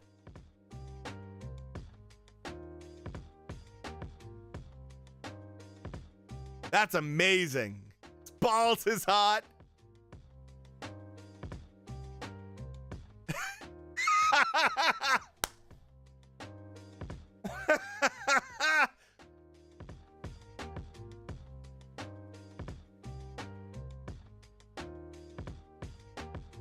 Do you guys ever hear the story about Derek Lewis with the car robber?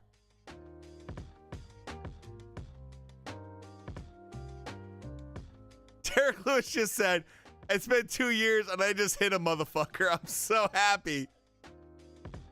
Okay, did you guys ever hear the story about Derek Lewis with the car robber? So, this guy was trying to steal Derek Lewis's car. And Derek Lewis caught him. He ran out and caught him. And Derek Lewis beat the living shit out of this guy and called the cops. And the cops showed up and Derek Lewis was sitting on this guy. Still kicking his ass occasionally if he tried to get up. Derek Lewis legit took the entire situation to his own hands and beat the shit out of this guy and then sat on him and called the cops. And the guy, if the guy tried to get up, Derek Lewis would punch him in the face. I fucking love Derek Lewis, man.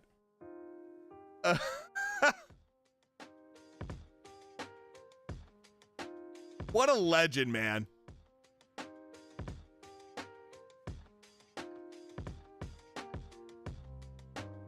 Oh my God. Dude, got Earl Spence in the ring.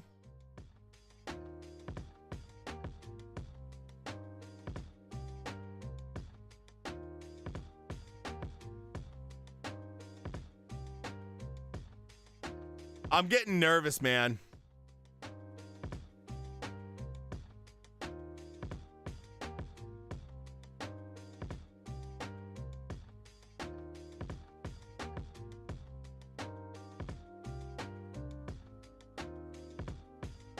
He is a genuine dude. Derek Lewis is no joke. He doesn't mess around. I'm behind you, Shrek. And now I'm just getting Bud. So I'm like behind you probably about like 10 to 15 seconds. Holy cow. The volume's out of control.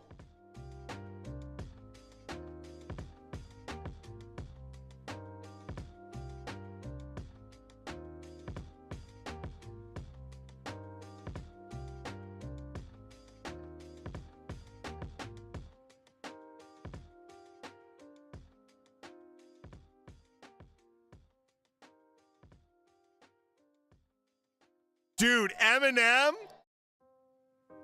Oh my God, dude, no way is right. Whoa! Okay. Game changer. I've never seen an artist like this walk out, man. Yeah, dude, M's got a rap, man. What is this fucking net around? What is this net around Bud? It looks a little fucking stupid.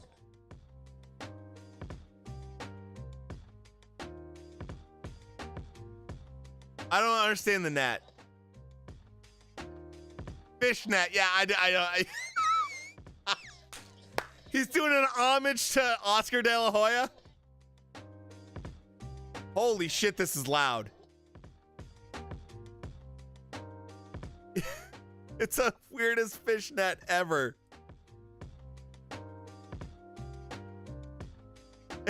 It's Oscar De La Hoya cosplay. Dude, what the fuck? You only got one shot. Apparently. Dude.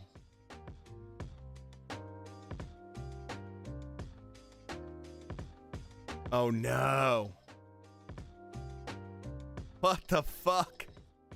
It's really cool to see Eminem involved in a boxing match because his music very much fits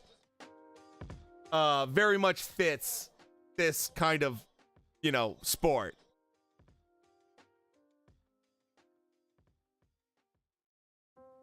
It very much fits. De La Hoya neck glove, you really nailed it tonight. I called it. I guess I called it.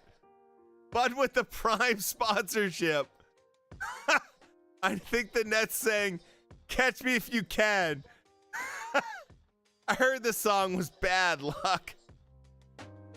So what round is Bud KOing Spence now? Oh, that's a tough one, man. I don't know if Bud can do it.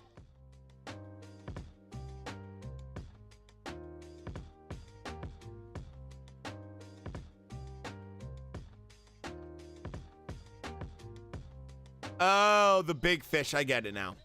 I better hear Bud give a glove talk a shout out. Oh my God, dude.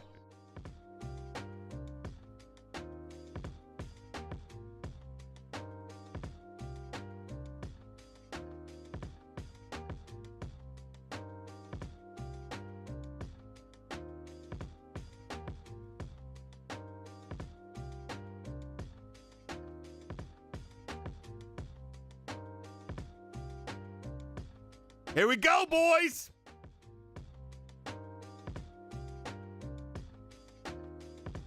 I'm gonna grab a quick water. I'll be right back.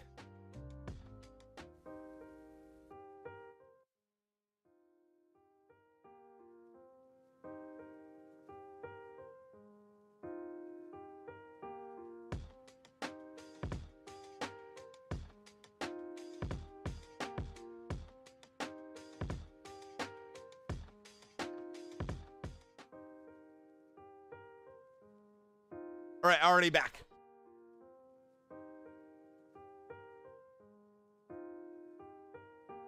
Here we go.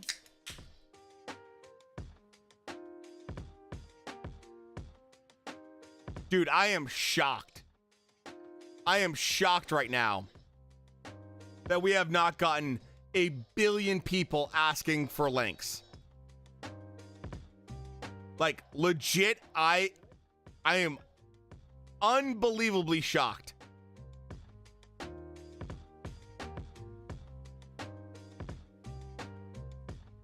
I can't believe it. It's like, of all the fights, I thought we would get a billion people asking for links. This is the one fight we have had.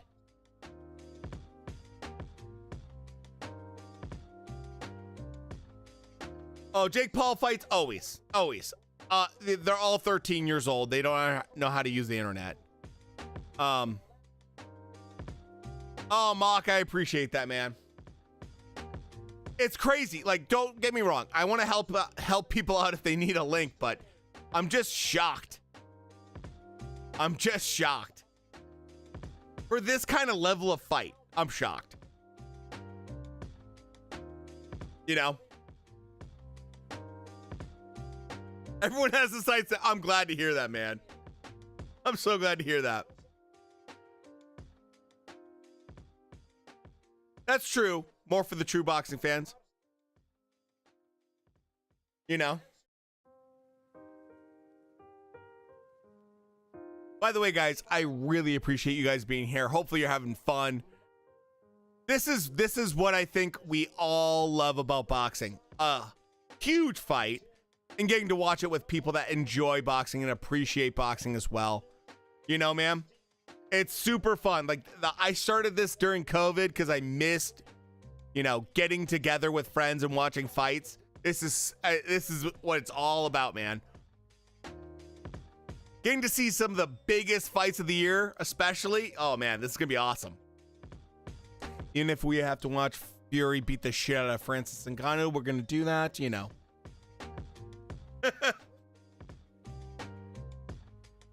True fan, when you watch a boxing fight on Tuesday morning, getting hyped for a Japanese fighter 2,000 miles away. Oh, I love that, man. 5:30 in the morning, but this is too big to miss. Oh man, you're a true fan. I appreciate that, dude. Dude, Indigo, Leon, Broke, I love, man. It's awesome to have you guys here. G-Fig, you always make me laugh, man.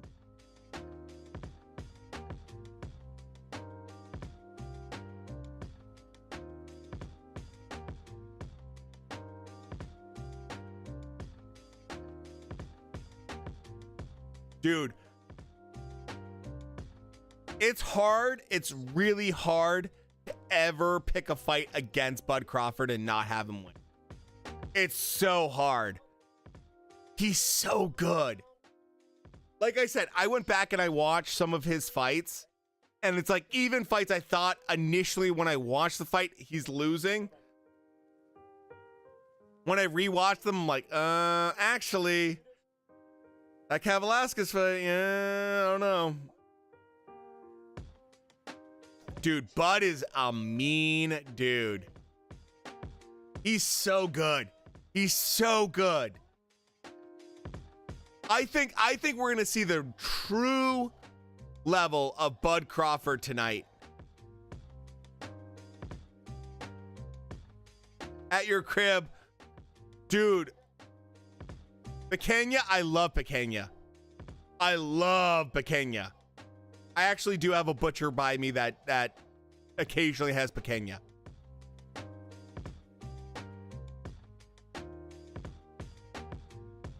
I'm not from Brazil, no, but we do have that cut at my local butcher's. I got it for my wife and her mother and my mother-in-law, and dude,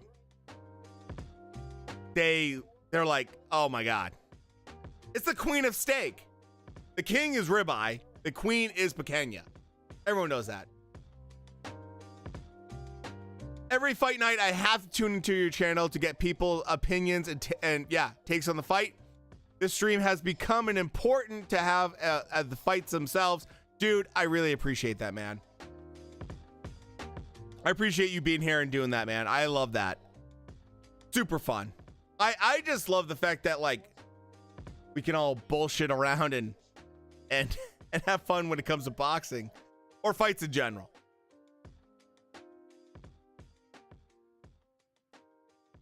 Someone's O has to go is exactly right, man. Here we go. We've been waiting for this fight for over 6 years. Dude, Spence looks huge. Spence looks so rehydrated. Holy shit. Crawford has the reach, but goddamn does Spence look big. Fuck, he looks big.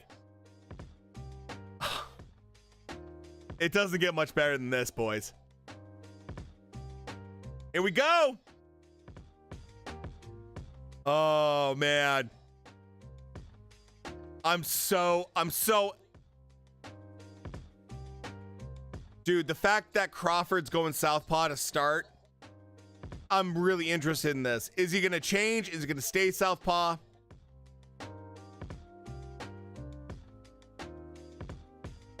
Dude, Crawford looks so small compared to Spence right now. Spence looks so rehydrated. Holy shit. I know he's big. I know he's big for the weight, but still, every time I see him in the ring. God damn. Spence is not fucking around, man. You know, I've said multiple times I think Crawford's gonna win, but Spence is, he's in there to win. I love the jab from Spence. Crawford coming back with his jab now. I do expect a little bit of feeling out with these guys. They just respect each other too much. They know that, like, can you imagine the pressure to be one of these guys? To deal with a fight like this? To be in a fight like this? Like, the stress of it all? Of course you're gonna feel it out a little bit, but holy cow, man. It's unreal. It's really insane when you think about it. Love that body work from Spence right now.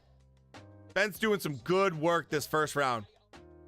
After round 3, hands will fly. I hope so.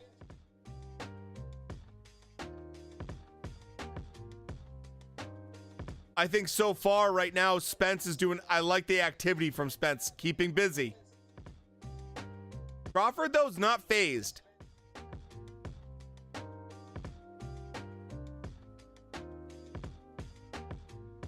Spence making Crawford look so small, yeah. And what I like is, like, right there, where Spence tried to cut off the ring and tried to get aggressive in the corner. But he's smart. He's smart. He did not fall for the counter from Crawford. Crawford's no fool. He can fight off the back foot really well. I do like the fact that Crawford was like, "Bring it on, man. You want to get inside my zone in the corner? Let's do it, man." Really good jab from Earl. I agree. Spence is doing a solid job right now. Blood saying calm, downloading data. Yep. I mean, both guys are showing a lot of respect, but I like the fact that Earl Spence pressed it. In terms of, you know, if I'm gonna pick who I think won that round, I like the aggression from Earl Spence. So remember how we were talking about Isaac Cruz, and I was like very critical of him and how I don't think he can do well against top level guys. Because this is the difference right here. We just saw it. We just saw the difference. Earl Spence used really smart pressure. He pushed Bud into the corner for a second, and then he just totally backed out. He's like, this is not the engagement right now. I'm controlling the engagement when I want to have the engagement. I'm using pressure as an effective tool. Isaac Cruz doesn't do that. It's all pressure all the time. I don't care. That's what I do. That's smart pressure. That's what I love to talk about. Like, smart pressure compared to pressure for pressure's sake. That's the perfect example of watching Isaac Cruz versus Earl Spence. Earl Spence is really showing smart pressure right now. Like, intelligent pressure. Being active, but finding those spots. There we go. Great spot right there. You got Bud against the ropes. Go to the body. That Cruz has no jab, well, especially being as small as he is, right? This is really good for Spence right now. Spence is looking really good. I don't know what you need fixed, man. It's working for everyone, I believe.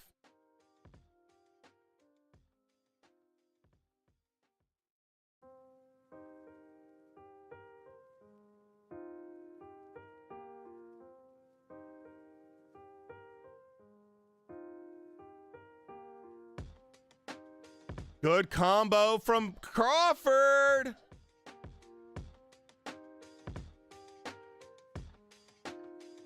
Just in case. There's the straight link if you have to use it.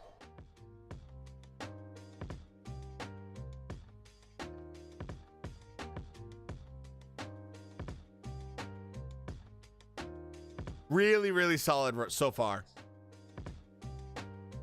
Neither guy has sat down on a punch yet. Crawford now being a little bit more active.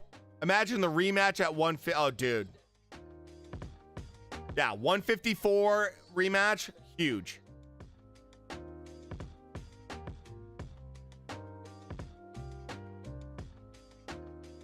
Oh, man. Bud's nasty with those counters. Earl's got to be really careful.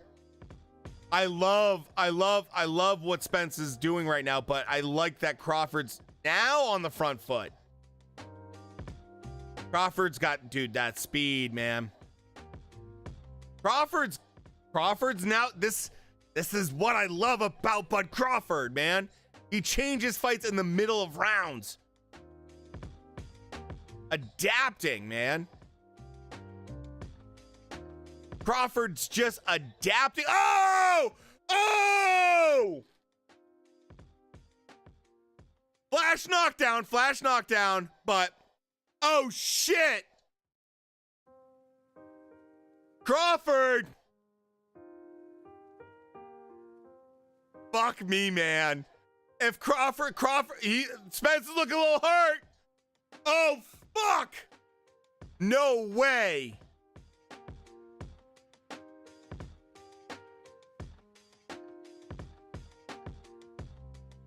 Holy shit.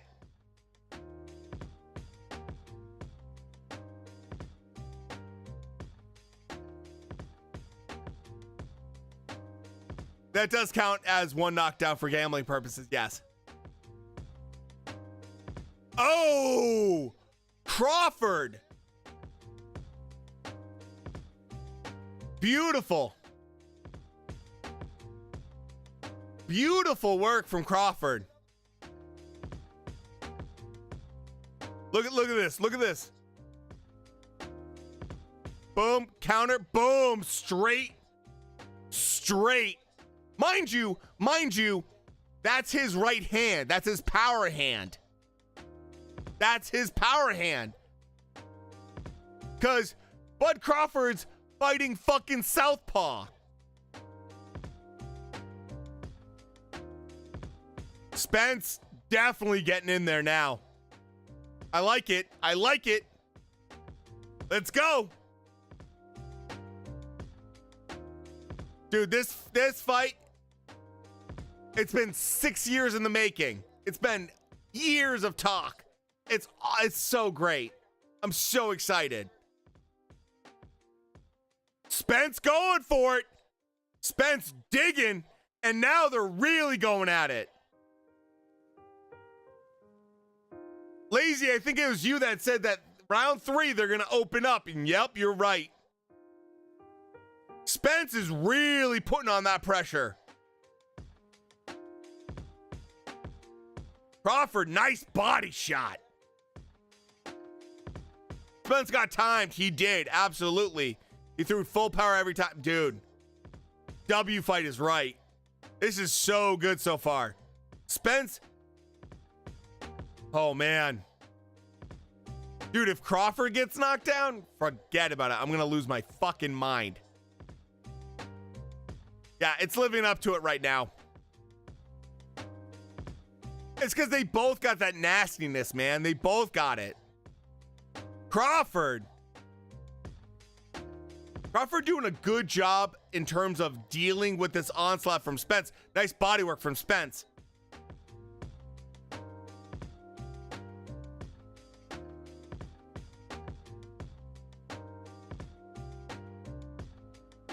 I like Earl's jab, man. He's got to keep using that shit. Man, that... You guys might be ahead of me. Crawford's doing a great job, man.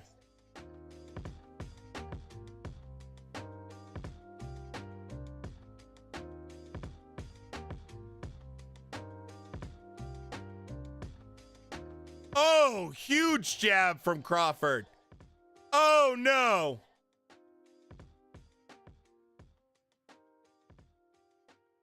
Spence is eating shit right now, man.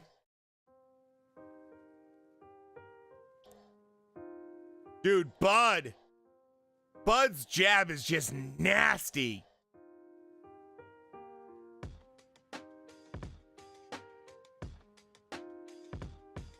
Dude, Bud, especially as a southpaw, is really nasty because that jab is so powerful. 1 second left. God damn, that was a good round. That was a great round. How do you guys have that?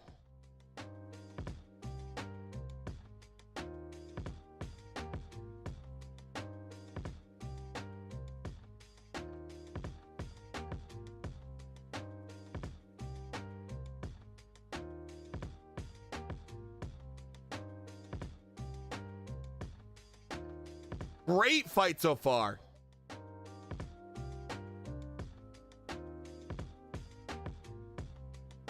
Bud still, man. Holy shit. Bud has these moments. Dude, Bud, yeah, I think 2-1 Bud's pretty fair.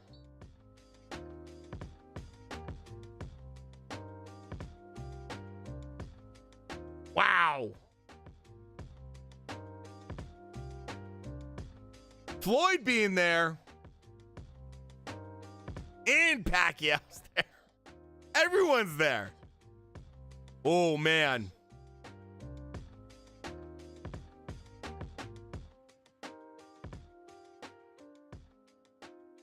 Dude, Earl needs to box a little bit. He's getting real comfortable on that front foot.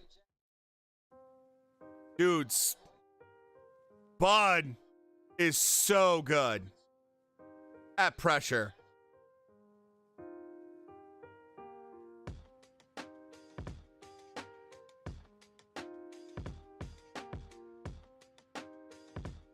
Dude.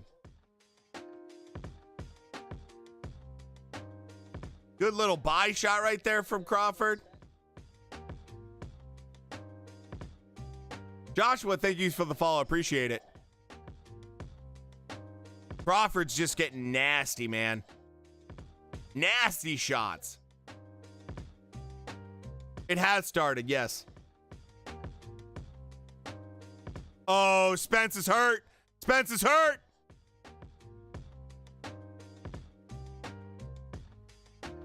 Crawford coming on.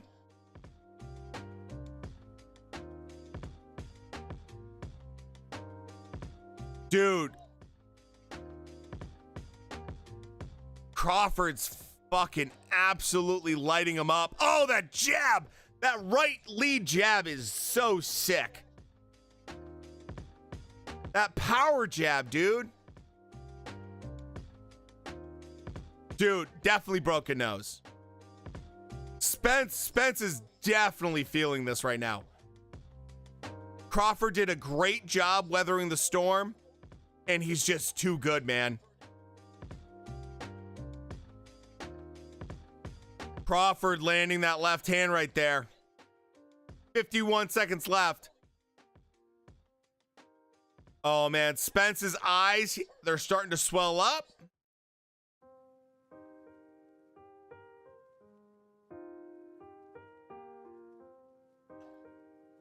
Man. Crawford's getting in his groove, dude. If you're not damaging Crawford by the 4th round, you have issues. Because he's now downloaded all your shit. And he already knows what to do. You called 5. Dude, it could be. Crawford's beating the shit out of Spence right now.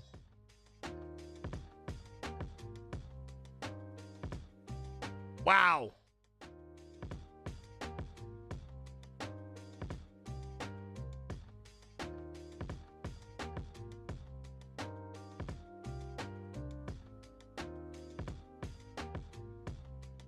All right, boys. Here's a quick poll in chat. Let me know what you guys think.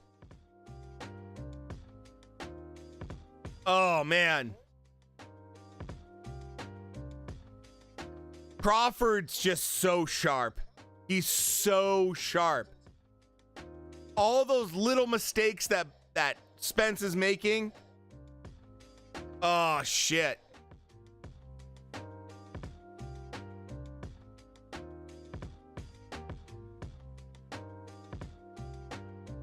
Spence has gotta be smarter.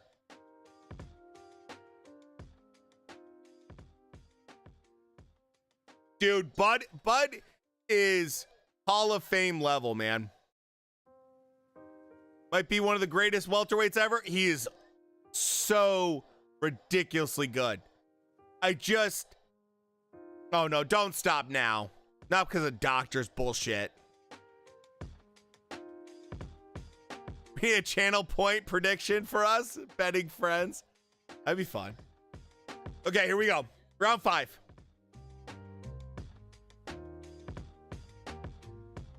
Crawford is gonna take control right here. Crawford's gonna take absolute control now. Dude, Crawford is just so good. Now he's doing punches and bunches, baby. Oh no.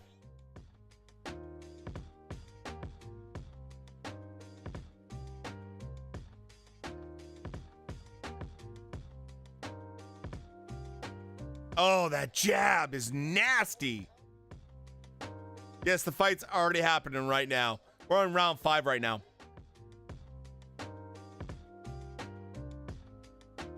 Dude, Spence is getting a little low with those punches.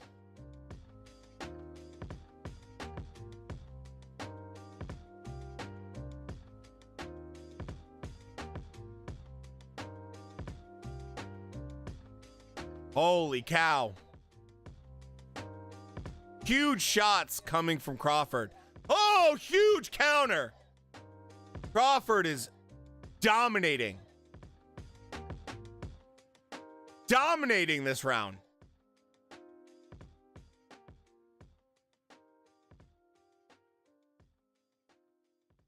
Yeah, I feel bad. I feel bad for Spence as well, man. Earl is just swinging for the fence. Dude, the money right now on DraftKings is negative 1,600 for Crawford. That should tell you everything.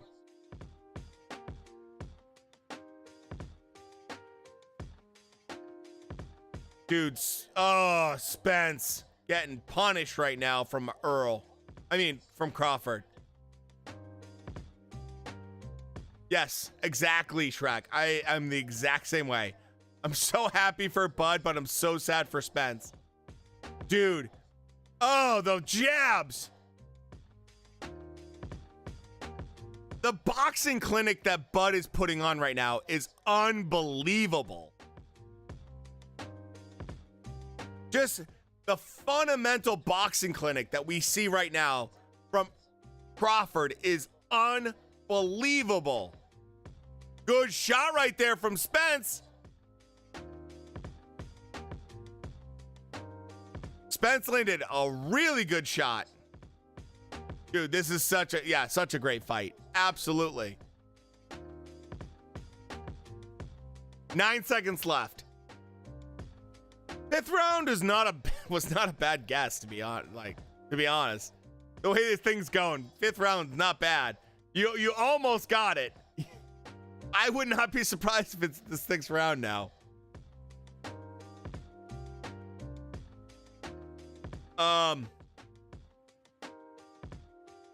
You know, I expected Crawford to win this fight. I'm shocked that Spence is getting just destroyed right now. Crawford has completely taken over the fight. Spence just looks like he doesn't know what to do. And that's the danger of Bud Crawford, man. He downloads shit. Bomac downloads shit. And the crazy part is, Crawford doesn't have to talk to Bomac. He'll switch shit up in the middle of the round. It's a problem. He's a fucking problem. Crawford's so good, man. Yeah, Bud's face doesn't have a scratch on it. I mean, maybe it's just the way he's built, but he doesn't look to have any bruising whatsoever or any kind of damage. And this just goes to show how hard Crawford hits, man. Yeah, Spence's face. Terrible.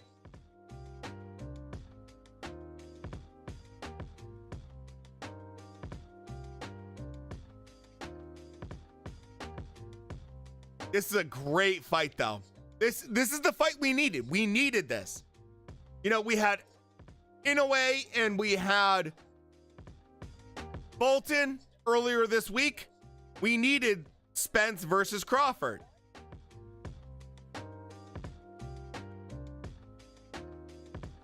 I mean, I like that Spence is going to the body, but I mean, it's not enough. Earl is hoping for a deep water W, yeah. I mean, I think Spence is looking for that, like, real one punch. Dude, Crawford's just getting mean. Good, I mean, Spence is landing some good shit, but it's not enough. Spence is throwing crazy combos, but Bud keeps finding the opening. It's like a moth to a flame. You just see Crawford find every little gap, every little spot. He's just drawn to it, man. He can't help himself. Jeez. And look, I'll be honest. If Earl Spence can't beat a 35-year-old Bud Crawford, he would never beat Crawford. This is the time to beat Crawford at 35 years old. And Spence is looking so amateur right now.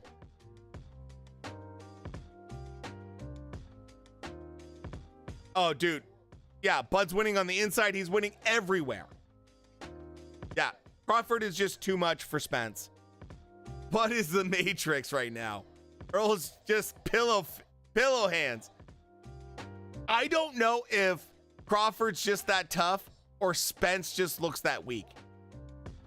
I don't know what to make of it. Spence ain't looking amateur. He's just looking. Oh, yeah, dude. That uppercut.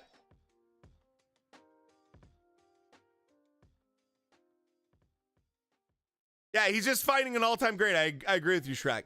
It's just, this is the difference between being good and being great. It's like, look, there's people that are really good. And then there's people that are just great. And fucking Bud Crawford's just great. Holy hell, man. The beating that Crawford is giving Spence right now. Holy cow. It's just crazy, man. Commentator said, unless a draw happens, we will crown a undisputed champion.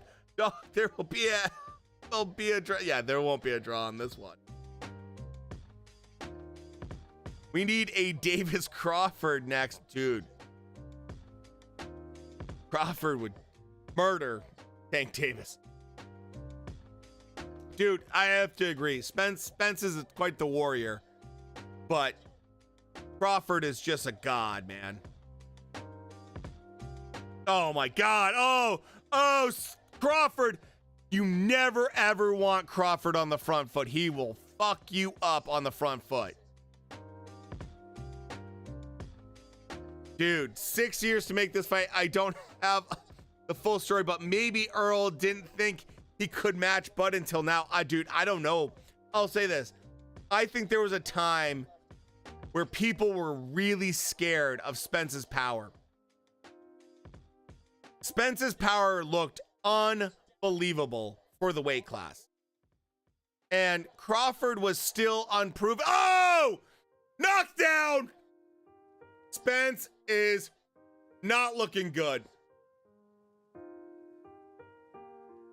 Dude, Spence, you're looking like you need a whiskey and a fucking nap, dude.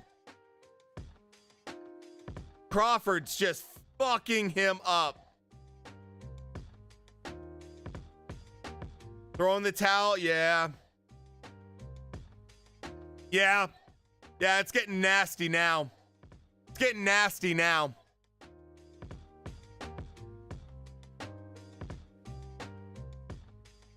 Dude, Bud Crawford's a bad motherfucker, man. I'll tell you what, Bud Crawford's game.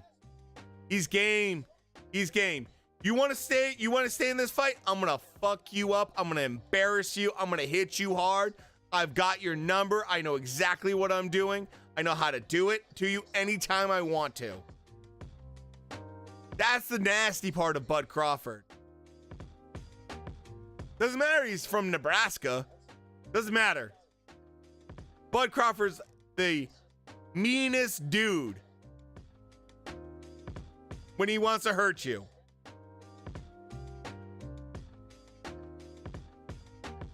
"30 seconds left.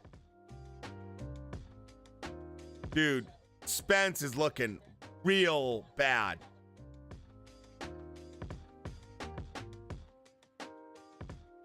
Dude, Crawford, that straight left is so good. Good body work right there.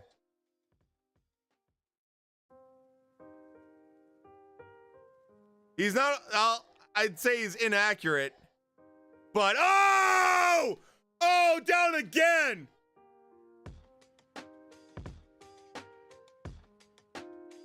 Oh, no, there's no zero chance this goes to Destin. Bat, it goes zero chance. Zero chance. Zero chance. We're in round 7. Ben's been knocked down twice in this round. I gotta be honest, man. There is no answer if you're Spence.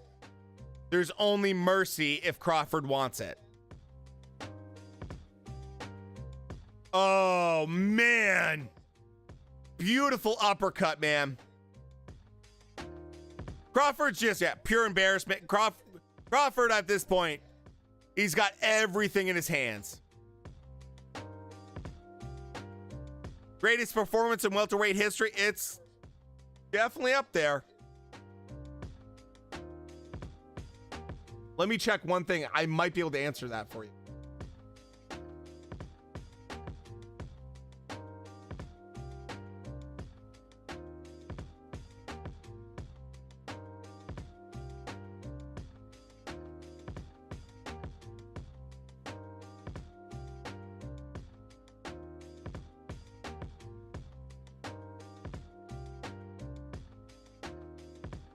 Only performance I would say better, Shrek, possibly, is Ricky Hatton versus Floyd Mayweather.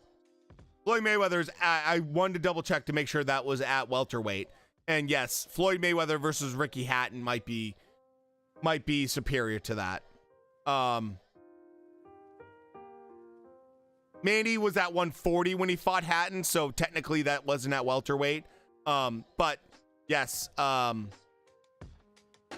Ricky Hatton versus Mayweather. Mayweather absolutely beat the living shit out of him.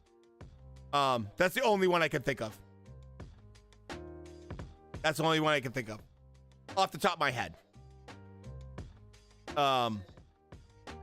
You know, Inoue was so close to being pound for pound king till Bud just decided to, be boxing god.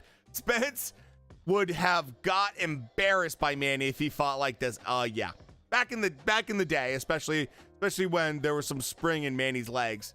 That is true. Mayweather versus Hatton was good. That was not good if you're a Hatton fan. Great if you're a Mayweather fan. Dude, Crawford is just punishing him now. Good call that you went with Crawford. Just Crawford's like, you can't help but go with Crawford right now. He's just too nasty. He's just too mean.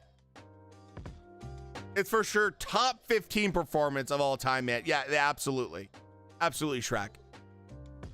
Crawford doing this in such the manner he's doing this and against a guy that's like Spence. He's not doing it against a guy that's easy. He's doing it against a guy that's actually world class. I think it's hard to believe that a guy like Crawford can be this much next level compared to a world class fighter. It's the same thing with Inoue. When Inoue beat the shit out of Fulton, it's just like, it's unbelievable that you have that next gear, that you have that next level, that you're so much better than this guy. This guy's a world champion, dude. And you make it look easy. Like, holy shit. That's how good Bud Crawford is. He's so good, he makes Spence look like a bitch. Like, that's nuts. Dude, no. Tank has no chance against Crawford. Crawford beats the shit out of Tank. Just because Crawford is so much bigger, especially so much more powerful. And this is the big thing with Tank. Tank does not have the ring IQ of Crawford. Crawford's just so talented ring IQ wise. He's so good at downloading information. I don't know. I don't know if there's someone that can beat Crawford at 147. I don't know if there's anyone that can beat Crawford at 154. I don't think there is. I legit don't know if there's anyone in two weight classes that can match up with Crawford right now. I just don't think there is. I think that Crawford just beats the shit out of everyone. He's after this fight, I would have said, yeah, there's one guy that can spar up with Crawford, and it's Spence, and he's making Spence look easy, which is nuts. Spence really standing there in the corner thinking about his life choices. Absolutely. Has Spence been coddled? I wouldn't say he's been coddled. I think Spence has taken the hard road a couple times, and he's had some really good fighters. I mean, Sean Porter's a handful for anyone. Kell Brook back in the day was a handful for anyone. But Ugas was a good fighter. I think that Crawford's just that good. You think Ennis can mess with Crawford? Good question. I think Ennis is too young right now to mess with Crawford. And the reason I say that, and the one thing about Ennis that we haven't seen, that we've seen with Crawford, we've never seen Ennis struggle. We've never seen him deal with these crazy hardships where he's got to get to that next gear, that next level, and find a way to win. We've never seen that with Ennis. Not that he hasn't been with good fighters, because he has. For his level, for the amount of fights he's had, Ennis has done really well. I'm actually super impressed with Ennis. But I think right now, Ennis is not ready for this level. If I'm Ennis, I would look at trying to fight fucking Spence. Ennis should look at fighting Spence. Oh, big shot from Crawford. Spence is hurt. Spence is hurt. Spence is hurt. Oh boy. Spence is really badly hurt. 55 seconds left. Oh, another big shot from Crawford. Another big shot from Crawford.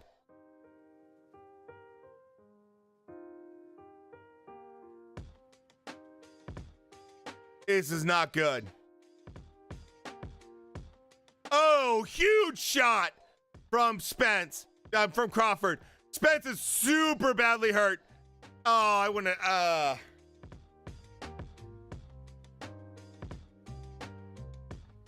I have mixed feelings about that stoppage.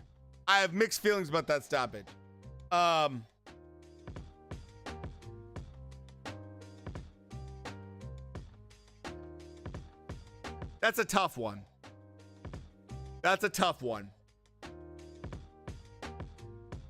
I want to see the replay before I like truly give my opinion. I want to see the replay on that one. I'm not the ref, so I'm not as close to it. I want to see the replay real quick to see if like Spence couldn't have gone on and existed for that last bit. I do think that it's not a bad stoppage. I will say that. I don't think it's bad. I just want to see what that stoppage looked like. Where's it? Right.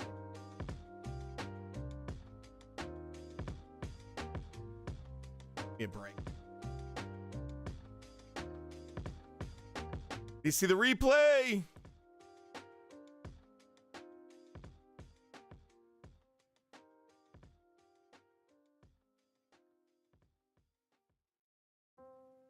Of course, it breaks right during the fucking replay.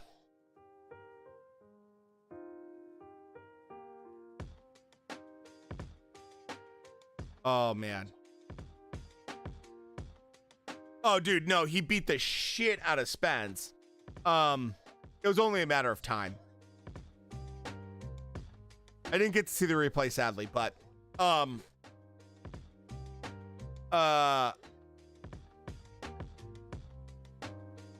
I feel bad. I feel bad for Spence because he just got embarrassed. He got his ass beat.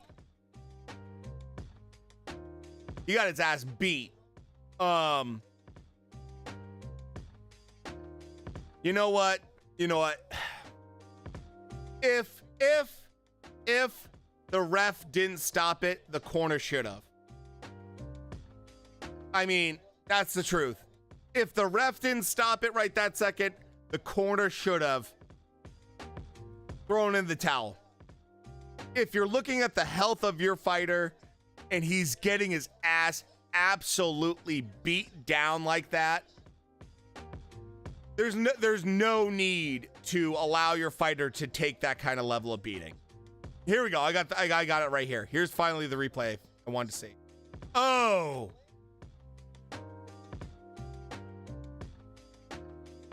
Yeah, no, good stoppage. That's a good stoppage. No, his legs are like Bambi on ice, man.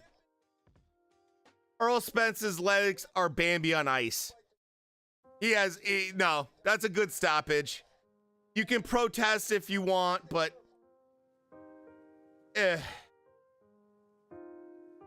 that's a good stoppage. That's a healthy stoppage, I should say. That's the right call. He's wobbled, brutally wobbled, and he's just gonna take more punishment. That's the right call. That's the right call. If you're a Spence fan, you're gonna be mad about that, and I totally understand that, but that's a good call. Very few times do we get great like ref calls, but that's a good one. Yeah, no, dude, Spence's legs were gone. I normally don't love stoppages, especially when there's like very little time left, but that was a good one.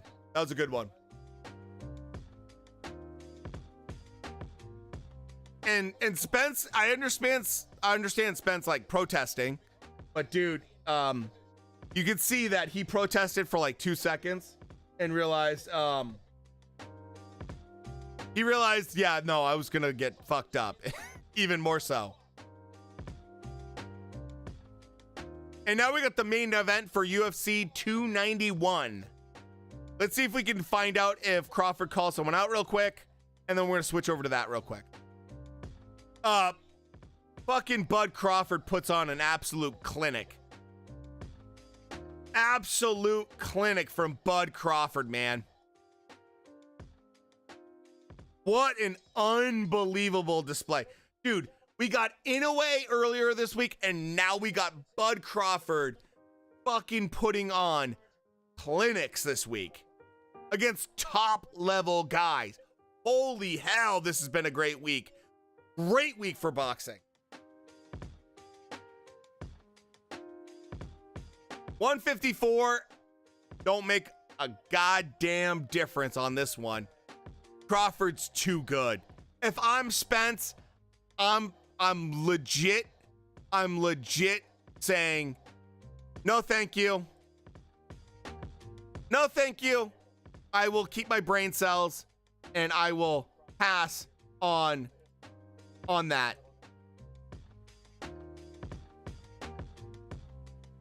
There you go, Indigo. He should call out Charlo. If I'm Charlo, I'm shitting my pants right now.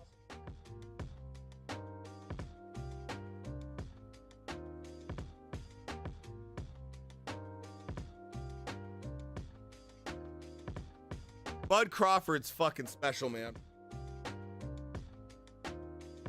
Holy hell, he's good, man.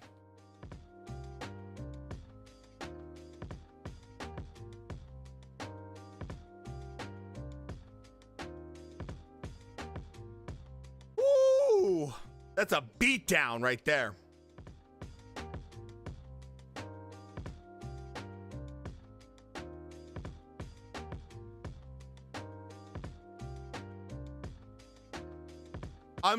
By the way, I'm so glad to see fucking Bud Crawford not with Bob Arum anymore. Yep.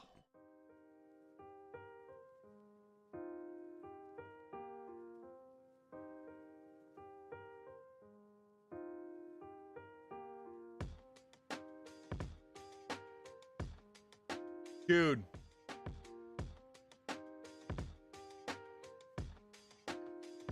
I'm so glad to see Bud Crawford not with fucking Bob.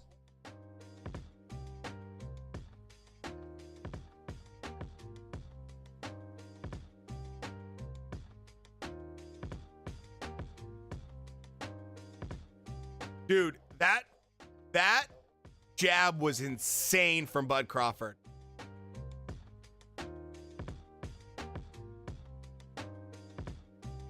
Can't have the UFC fight play on my Xbox and phone at the same time. That's stupid. UFC's literally starting like right this second. You got like 5 minutes at best. Dude.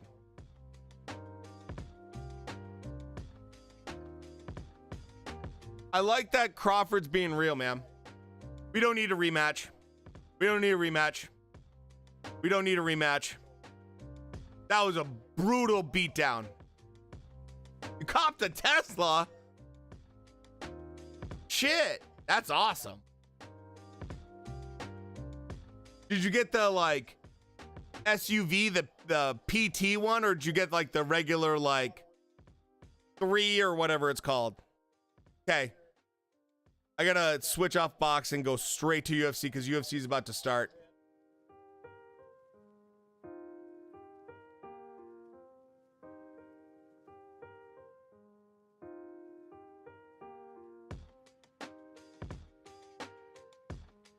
Here we go.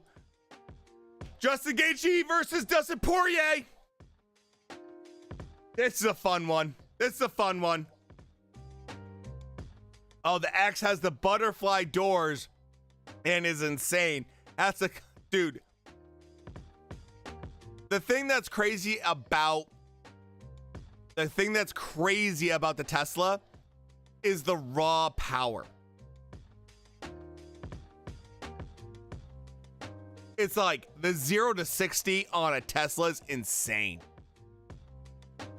Regular like car guys dream of what the Tesla can do.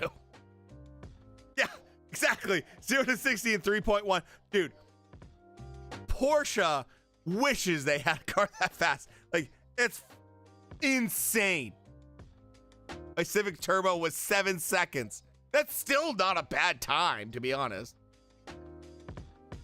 But like 3 seconds is out of control. In the words of Joe Rogan, my Tesla's not a car, it's a spaceship. That's insane. Epic fight, but then after the second round, it was, oh, dude. I am stunned at how good I mean, I know Crawford's good. But holy hell, is Crawford amazing after that fight. There you go. We're watching the last fight anyways for UFC, so not much left, Saul. That's what I got for you. You're lucky. It's the very beginning, so you got in right at the right time, man, for 291. Gonna take a bit for me to process how good Bud and anyway, dude. The fact it's in the same week is wild. Gaethje with the head kick almost. Gaethje right now is looking good, man. Dude, Bud is up there with Floyd, Pac-Man. Yeah, dude. It's like Christmas came early. Exactly. I mean, the thing I like about this more than anything, right? And I'm just going to be very, very honest about this. Everyone always says, and I think this is somewhat bullshit, the way the heavyweight division goes, all of boxing goes. Meaning, if the heavyweight division's doing well and there's a lot of competition, the sport's doing well. Well, guess what? We got fucking Usyk versus goddamn Daniel Dubois, which is the easiest fucking fight of his life. And we have Tyson Fury versus Francis Ngannou. The heavyweight division is a joke. Dude, Gaethje looking hurt. It's all these guys at these lighter weight classes carrying the sport right now. It's Bud Crawford versus Spence. It's Inoue versus Fulton. It's legit Haney versus Loma this year. All these other guys at these lighter weight classes carrying everything. Sure. Canelo lost to Bivol. Huge loss. But he at least tried something interesting. Dude, Gaethje eating some big shots from Poirier right now. It's all these other guys carrying the sport. It is not the heavyweight division. And that's nothing against Usyk. Usyk was willing to take 30% to fight Tyson Fury. It's Tyson Fury literally holding the WBC belt hostage. And I absolutely hate him for it. But all these other guys are shining at this current moment. Dude, Caleb Plant versus Benavidez. I mean, all these guys are stepping up in so many different weight classes to make this sport special, man. Like, me too. I'm super glad I saw that. If Fury and Frank Warren fucking up heavyweight division, there they are. They won't book the big heavyweight fights. It's, I don't mind Joshua versus Dillian White too much. Which is sad because everyone loves a heavyweight class. Yeah, absolutely. I mean, heavyweight's very special. I mean, I don't mind Joshua versus Dillian White. I actually think that's kind of a fun fight. There's some funness there, so I don't mind it. But like, Daniel Dubois is going to get murdered against Usyk. He's going to get murdered. There's no question. Daniel Dubois has no chance in hell against Usyk. Daniel Dubois couldn't move his head enough to the right or left to duck the slowest puncher in the heavyweight division, which is Joe Joyce.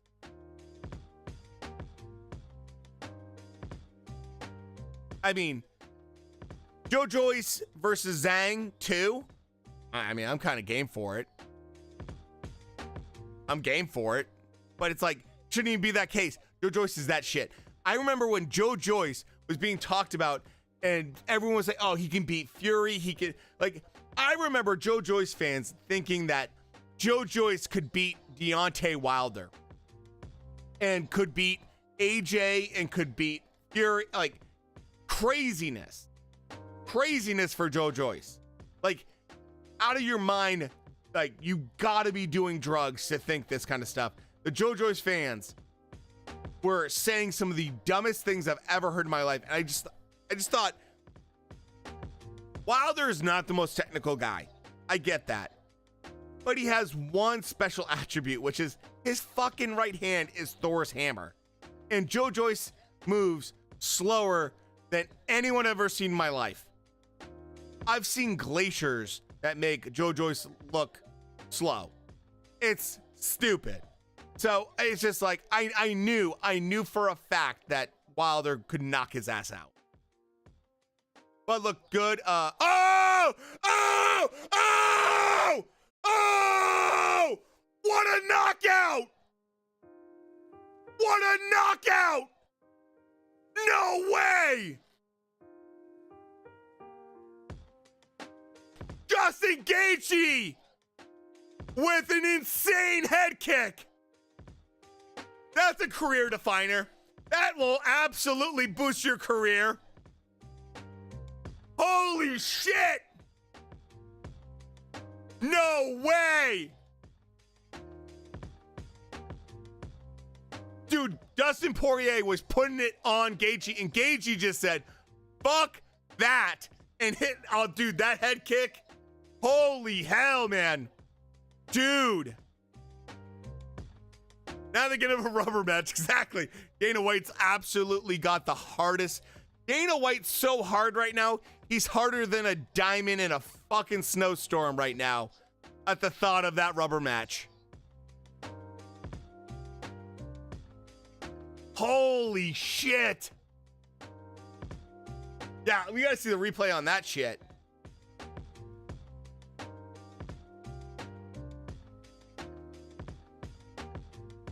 Dude, Dana White right now is harder than Chinese algebra. Okay? That's what Dana White is right now. Oh, that's such a good head kick. Oh, fuck.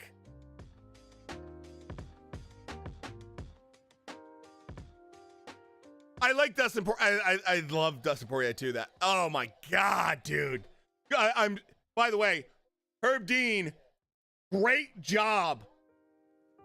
That's a Muay Thai kick. Yeah, good job by Herb Dean. Like legit coming in and stopping any kind of punishment. Really, there's one hammer punch right there from Gaethje, and Herb Dean like did his job. He slid right in there to protect the fighter.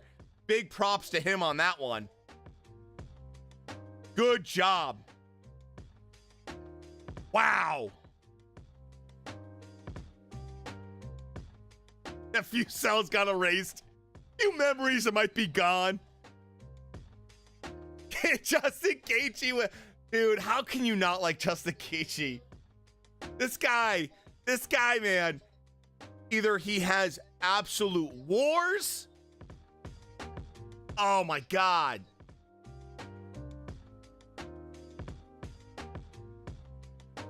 Unbelievable. Unbelievable. Great kick.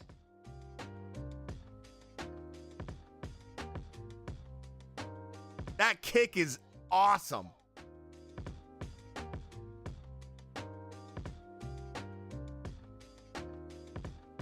Icing on the cake. Yeah, yep. Chef's kiss. Beautiful. We've had some great fights tonight, man. Bruce Buffer bringing it home.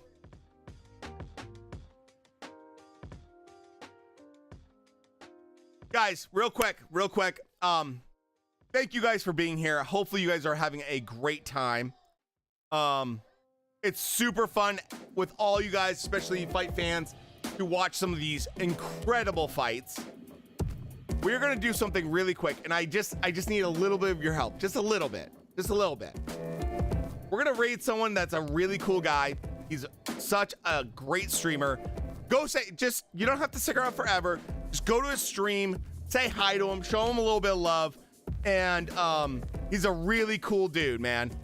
I like his stuff. He makes some good content. Go show him some love. We'll be live again for some more great fights. But for right now, thank you guys for tonight. Amazing fights, amazing ends to two really, really good fights. But go show some love. We're gonna do a quick raid. I appreciate you guys being here, man. It's super fun to watch fights like this, like historical level fights with people that have a passion like this.